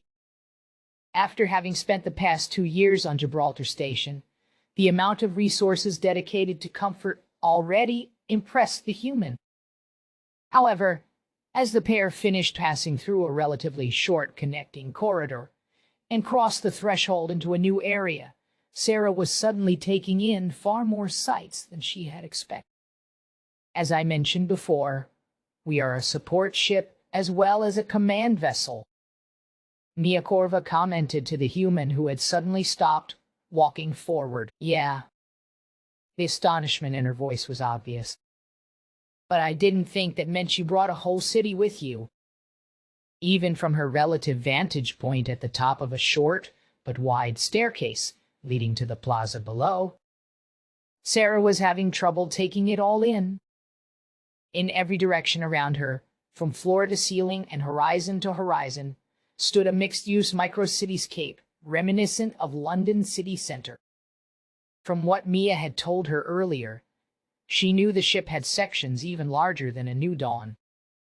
However, she didn't realize how much more opulent and built up it would be. Off in the distance, and just above the horizon of the inwardly curved deck, she thought she could see trees. There are normally over 100,000 people who crew this vessel, and 70% work in support roles. The Azure woman explained to the stunned human. At full capacity, the amenities here are capable of providing services for nearly 1 million people, in addition to the crew. We could, at least in theory, support a fleet almost double the size of the one we currently operate. So, this is basically a colony station, but covered in guns and armor? Sarah asked after a moment of processing that information and taking in more of her surroundings. That would be a very simple way of putting it. Yes. Mia Corva nodded slightly and looked around for a moment to try to experience the same awe Sarah was. This ship could also be described as a self-sustaining mobile fortress city with enough guns, as you put it. Once again, she almost perfectly mimicked the way Sarah would say the word gun to crack open a planet, and enough armor that it would take a similarly powerful ship to actually threaten us. Yeah, got a pub? Sarah asked the first question that came to her mind. Over 100, I think? Mia brought her hand up to her chin and glanced off into space while trying to remember how many dedicated intoxication establishments there actually were. There are at least 100 dedicated facilities. However, I believe less than half would be open as our deployment is technically over and the rest of the fleet are returning to their ports of call. Well then, Sarah's voice suddenly became much more grounded. Why don't you and I grab a pint before we go shopping? The Quiztar wasn't exactly sure how the Admiral would feel about her getting intoxicated on the job, especially this early in the day. However, she also didn't want to offend the human. Sure, he can do that. Would you prefer a larger establishment or something a bit less public? Got one with balcony seats? Sarah was starting to sound quite a bit more excited than Mayakorva had expected, as she gazed up at the few buildings, which reached all the way to the ceiling, far above their heads. Oh, I think I know the perfect spot, Mia said with a wink. Follow me. Walking down the stairs and towards the open plaza that served as a crossroads, Sarah was almost surprised not to see people packed shoulder to shoulder as they passed each other. On most of the UNE-controlled stations, population density and the design principles were such that having personal space while walking around was often impossible. Here, however, each person or group of passers-by had such ample room that accidentally running into another person would have required gross negligence by both parties. There were even various kiosks and aesthetic features which interrupt the paths, but not the flow of people. Their casual walk through the dispersed flow was short, yet the pair took up a slow pace, so Sarah could fully take in her surroundings. Though the density in some of the architectural choices vaguely reminded her of the most built-up areas of London's city centre, the massive holographic advertisements scattered about were more reminiscent of Times Square or Tokyo. The three-dimensional projections created such a dazzling light show that the human was completely enthralled. Through the gaps in the dancing colors, Sarah could even make out what looked like walking paths extending from, and occasionally stretching between, the building that extended far above her. As distracted as Sarah was, she didn't see that Mayakorva had taken out her tablet and started typing out a message somewhere between a reservation request and a warning. The pair continued walking for only a few minutes before turning to go down a hallway that almost looked like a back alley. The somewhat poorly lit corridor was just wide enough for the both of them to walk side by side, with a small space separating them. Arriving at a junction, they turned a corner to see a large, four-armed bear-like creature wearing armor that reminded the human of a caricature of a Viking. Sarah froze in place at the sight of what she immediately considered to be a dangerous creature. However, Mia simply greeted the creature as she would with any other friendly acquaintance. "Hey, Jarby. How are ya?" The Quiztar greeted the high-cough bouncer with a friendly wave. "Hey there, Mia. I'm good enough." The deep, almost growling voice of the bear caught Sarah by surprise, as she was still locked in place. "Starting to miss the forest, though. I got your message and set up the delivery bot." "Wonderful." There was a cheerful note in Mia's voice that heavily contrasted against the grumble of the bear. As she turned back to Sarah, there was a quite excited smile on her face, and her freckles were even faintly glowing. "The long dive is set to double standard gravity, so it may be a good idea to take off some of your weight accommodations before we enter. The bot here will bring anything you give it back to your room safely and securely."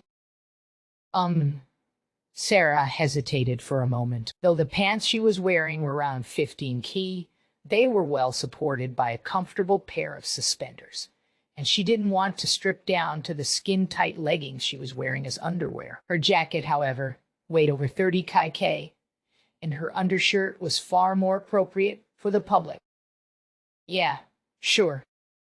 She finally conceded as she cautiously approached the bear and bot while taking off her jacket. "I would ask you to disarm as well, since this is an intoxication establishment." The depth of the growls caught Sarah off guard, and she jumped slightly despite the translation in her earpiece, implying a far more compassionate, if exhausted, tone. However, the last time I asked Anish, a human to disarm, it took about 20 minutes for him to remove all of his weapons. Just please be responsible. The growls had almost turned into laughs as the bear said the last part. Is tens even allowed in here anymore? Mia laughed as Sarah looked on somewhat confused. Yeah, but he's not allowed back in after he jumps. Garby joined in with the laughter. That's his cut off now. Admiral's orders. The two taller beings were now fully cracking up as Sarah folded up her jacket and placed it on the bot.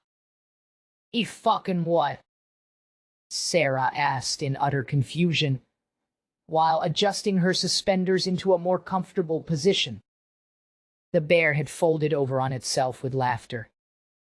Two lower arms braced its knees, one upper arm hanging loose in the air, and the other was braced against Mia Corva's shoulder. The pair were laughing, far too hard to form a coherent response. You'll see the translator picked up through the cackling, as the pair of non-humans slowly regained control over themselves.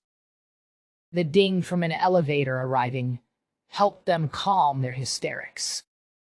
"Have fun, you two," the bear said with an almost pleasant growl. Turning to look Sarah in the eye, he added, "And if you do take the long dive, just be sure to call out before you reach the bottom. Gotta give people below you a heads up." Before Sarah could ask for an explanation, the doors to the elevator had opened, and the High Koth had stepped to the side to allow them passage. With their way clear, Mia quickly guided Sarah in and pressed the topmost button on the large console next to the door. Though the lift had ample space for the pair to stand quite a distance apart, the Quastar seemed to be hovering next to the human. The quickness of the ride, paired with dampened acceleration forces, made Sarah unsure of how far they were traveling. When she tried to ask her tour guide for details on their destination, the only response she got was that she would see. Before long, the doors were once again opened, and the pair had finally arrived at their destination. What Sarah now saw in front of her was both not at all what she expected from an alien bar, and somehow exactly what she expected from an alien bar. Rather than the relatively clean, though quite diverse, aesthetic of the ship so far, this place was more reminiscent of a sleazy pub in Govan. The wall, floor, and ceiling panels all had a light, wood-like veneer, which was complemented by the extensive use of wood furniture. Even the long, circular bar counter looked to be made from a single massive slab of lumber similar to dark oak. The slightly dim lighting, the mishmash of various forms of wall art, and the subtle smell of lingering smoke made the human feel right at home. Though there were plenty of technological items Sarah couldn't immediately identify, they all seemed to perfectly match the aesthetic. Walking forward into the antechamber of the long room, Sarah was greeted by a wall of sounds and smells she hadn't initially sensed from the elevator. The faint odor of alcoholic beverages was mixing with lingering smoke in a way that was both sharp and oddly sweet. Neither the slow, heavy bass lines nor the fast, polyrhythmic overtones of the music being played would overpower nearby voices. However, a person would need to shout to be heard from across the room. As Mia guided Sarah towards the round bar, a mass of chitinous tentacles half submerged in a tank of water in the middle of the circle turned towards them. "Oh no, not another one." As the massive eyes of the armored octopus-like being fell on Sarah, its voice sounded like gargling water, deep chirps, and high-pitched clicks. However, the strange noises came through Sarah's translator with a pleasantly amused tone. "Don't you read the bulletins, Tsar?" Mia Korva chided in an equally amused tone. "I don't even read my own messages. Why would I read the bulletins?" The gurgling sound coming from the tank came through as laughter in Sarah's translator. "Someone was bound to tell me anyway." "Tsar," Mia sounded almost disappointed. "Please read the message I just sent you. It's very important." There were more gurgling and grumbling noises coming from the creature as it reached one of its many tentacles over to pick up a large display tablet. Using the suction cups on its appendage like fingers, the octopus quickly brought up the message and began reading. However, it wasn't long before they started to make a new set of noises, though these were far more erratic. The 4 massive eyes surrounding the head of the being grew even wider, as Sarah's translator simplified the noises to frantic sounds of realization. "All right," Sarah interjected before anyone could get too distracted. "I need a drink, and for one of you to explain to me what's this about tens, and why you and that bouncer are looking at me like that." "Well, what'll y'all have then?" the Tsar asked without even realizing that he had no knowledge of Earth intoxicants, and Sarah wouldn't be able to read the menu written in galactic common. "Give me a heather ale and a scotch if you got Sarah replied, as a test to see what the alien would give her. Realizing his mistake, Tsar shifted one of his eyes towards Mia to look for help. Luckily for him, the Quiztar already had her tablet out and was searching for the information. "Aha! Mia chimed in, as she moved to face the screen of her tablet towards the bartender. "This is the heather ale." Taking the tablet into one of his tentacles for a moment, and bringing it closer to one of his eyes, it took Tsar a moment before reacting. "Ah, Keniseris, Odal, a woman of refined taste."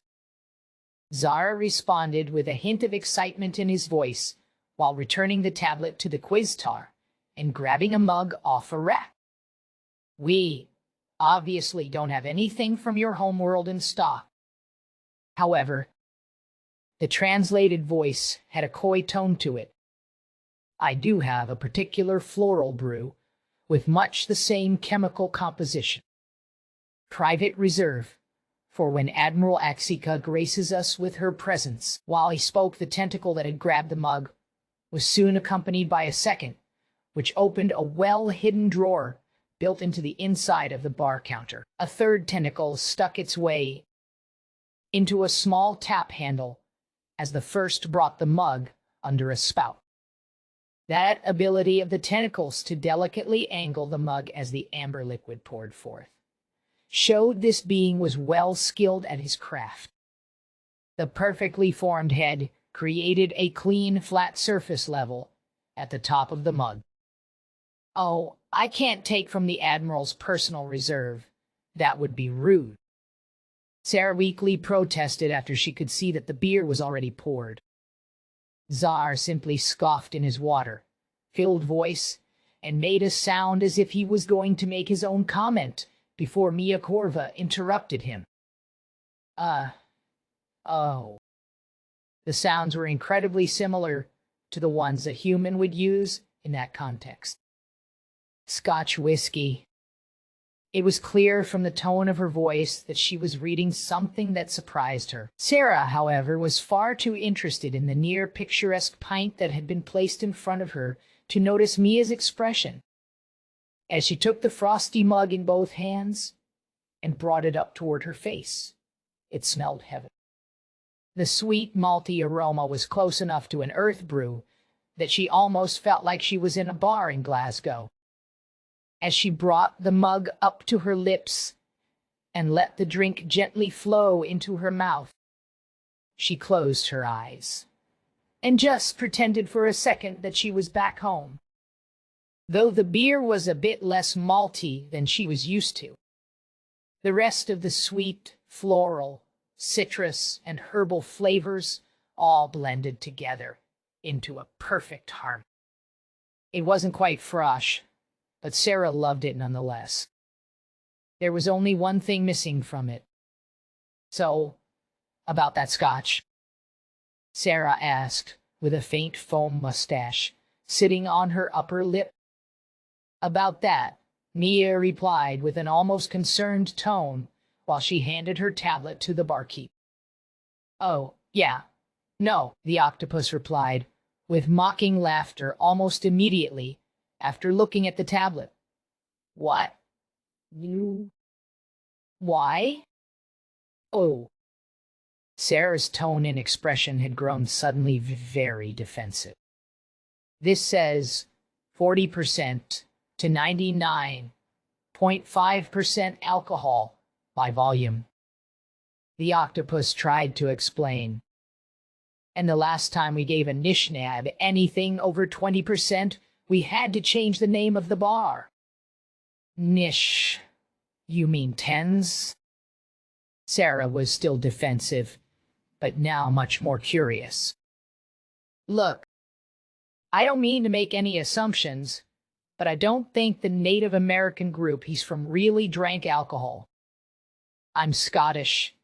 We've been drinking different alcohols for thousands of years. The historical section did suggest that Scotch has been consumed by the Scottish people for at least several hundred years." Mia Corva wasn't sure if she should be on the human side or the barkeepers. "Yeah, and it's normally only around 40%. Sarah added, to try to convince the bartender. "Mick's crazy enough to drink moonshine, but I won't touch that shite. Only if you promise not to immediately jump out the window." Czar finally conceded, while pulling a bottle with dark liquid with one tentacle and a shot glass with another. Again. "What?" Sarah's defensive tone was now completely replaced by a need to know. "Are you trying to tell me that Tens got drunk and jumped out a window?" Sarah leaned slightly in the stool she had sat in to look down through the nearby window. This bar used to be called the Top of the Bottom because it was at the top floor of the habitation ring, which means that it's at the bottom of the structure. The octopus explained, while using one of its tentacles to mimic the shape of the ring structure and another to show the counterintuitive location of the bar. But then, about 10 years ago now, Tens got invited here to celebrate taking down a Bendari pirate fleet. See that window right there?" Mia interrupted to point out a window at the corner of the room. "That's an access point that can be opened by maintenance or security personnel. Tens was and is considered to be security personnel. And someone thought it was a good idea to mention to him that the gravity panels in this section have a safety system that makes it so nothing will fall faster than 10 meters per second. The way the strange aquatic sounds translated into Sarah's ear implied that the being was still in shock at Tens's actions from a decade earlier. That guy got stumbling drunk, opened the window when no one was paying attention, asked if anyone wanted to go diving with him, and then just jumped. Do not tell Mick that story." Sarah couldn't control the impulse to give that warning. She picked up the shot glass she had been given and continued. "He'll either take it as a personal challenge or try to turn it into a sport." Taking the shot, while only grimacing slightly, Sarah concluded, "But where the hell would Tens even get the idea to jump like that? He seems way too reasonable for that. I think that's just how he is as a person." Mia replied in a seemingly exasperated tone. "His primary specialty is orbital insertion in a mechanized walker. I'll being it to all. You have orbital drop mechs? Sarah blurted out the question. Whatever you do, don't let Mick know about those. The Gardens of Deathworlders, Part 10. So, this is what y'all wanted to show me? Sarah asked in a somewhat incredulous tone.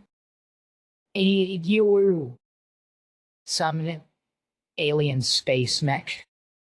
It's not just some alien space mech, Mick retorted while shooting the obviously unimpressed woman a glare. It's my alien space mech. There was a moment of silence as Sarah processed what had just been said. Her concerns about Mick finding out about this kind of technology was nothing personal, and if she was being honest with herself, she wanted one too. However, the more alien weapon systems introduced to the Sol system, the worse the arms race between Un-E and Marskov could get. Every time a new weapon system is introduced to end all wars, it simply inspires the next. How the fucking hell is this yours? The ginger's voice was a mixture of confusion and anger, with a hint of despondence. I bought it. Is style. Mick responded in a matter-of-fact way. You let him buy this. Sarah had turned her attention towards Mia Korva, who was standing off a few paces away, next to Tarky. Tense and Binko had already wandered away from the others to join the Kaim-Ayik engineers, inspecting the 5-meter tall mechanized combat walker suit and weapon systems on display. Though both were far more familiar with mech suits meant for orbital drops than most, this particular model and its weapon systems seemed fairly unique. The basic chassis and frame of the system were the same Model 10's personally preferred, but every component was of the highest possible quality the Hammer could manufacture. Rather than a cost-efficiency piece of practical hardware, this was a showcase of what was theoretically possible. I had no say in this whatsoever. Mia Korva's normally quite relaxed and professional posture had become somewhat defensive. As neutral diplomatic officers, Tarky tried to interject in the most pleasant and human-like tone she could muster.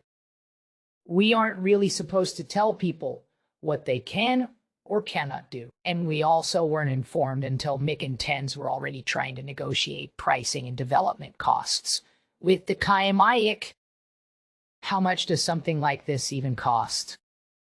Sarah half shouted in frustration. Even though it had only been a few days since that initial meeting, she had already forgotten about the bounty reward that Mick had received. Just the suit or the full suite and support systems. An adorable set of high-pitched squeaking noises called back to Sarah from a beaver-like creature standing on the scaffolding at one side of the suit. Seeing as he didn't immediately hear a response, the Kaim-Ayik simply answered both 50 million credits for the suit and another 25 million for everything else. You spent 75 million credits. That came out as a shout, even if Sarah hadn't intended it that way. What does that even convert to? No, I'm spending 900 million on 12 of them, Mick said with a completely straight face. But I have absolutely no idea what that is in bits or euro dollars. I think it might actually be fairly similar, though. Well, what do you base your currency off of? Mia asked the pair of humans in an attempt to change the subject. The immediate reactions on both of the humans' faces was not what she was expecting, though. Ha! Oh. Mick let out with a laugh, while Sarah almost looked embarrassed. Nothing. Nothing at all. The value of our money based on the demand for the money, and how much we all just sort of believe it's worth. That's a joke, right? Tarky asked, while looking back and forth between the humans. Nah, he's more or less right. There's more to it than that.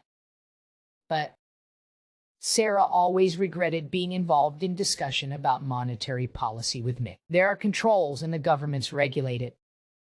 But none of our currencies are really based on anything physical anymore. All right, students.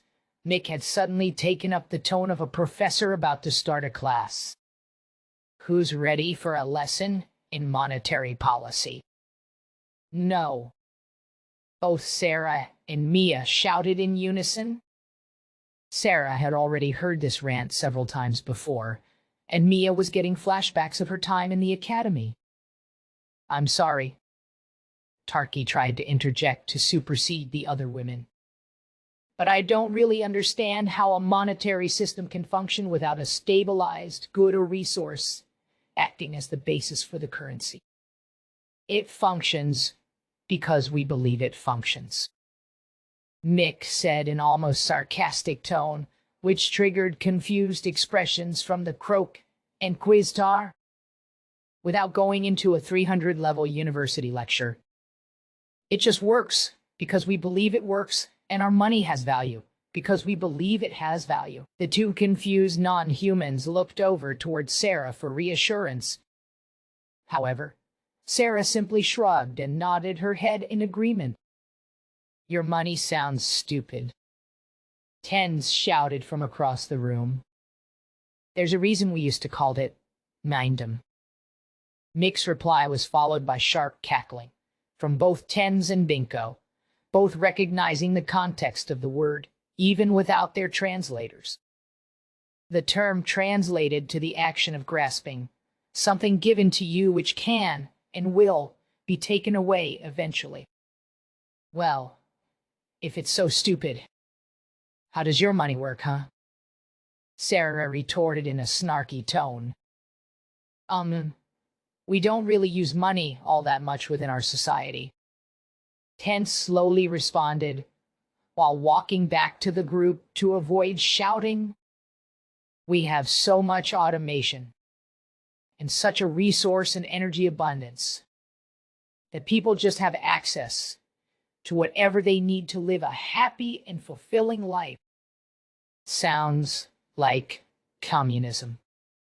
Sarah joked, while elbowing Mick's organic arm. That word, however, prompted Tenz's translator to inform him that he would need to read the relevant summaries to properly understand the context.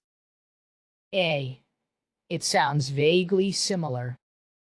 Mick interjected, while Tenz was pulling out his lens piece to look up the information. But communism is a Western concept from the 1800s.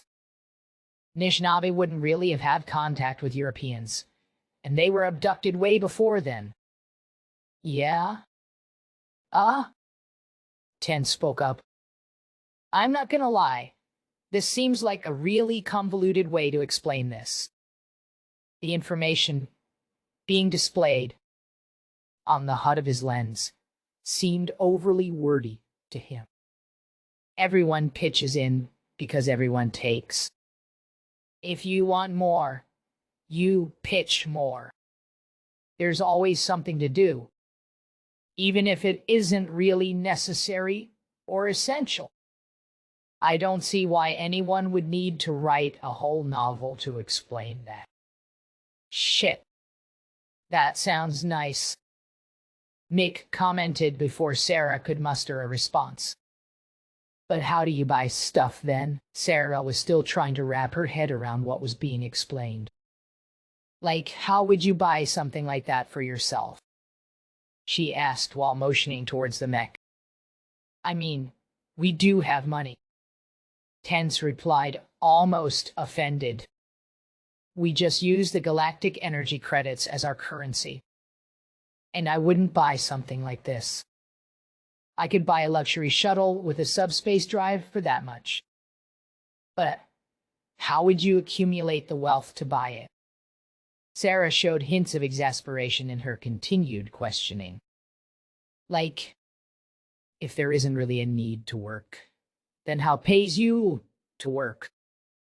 Oh, God, Tense shouted. Needy. The way his eyes were moving behind the lens he wore indicated he was reading something on the screen. Means of production of wealth. Now that makes sense. Sorry, I just caught up to the explanation of what this writer was talking about. But I think that kind of explains the confusion. Go on, Mick said with a coy expression on his face. I guess you could say we're kind of close to this in some ways. Tense explained.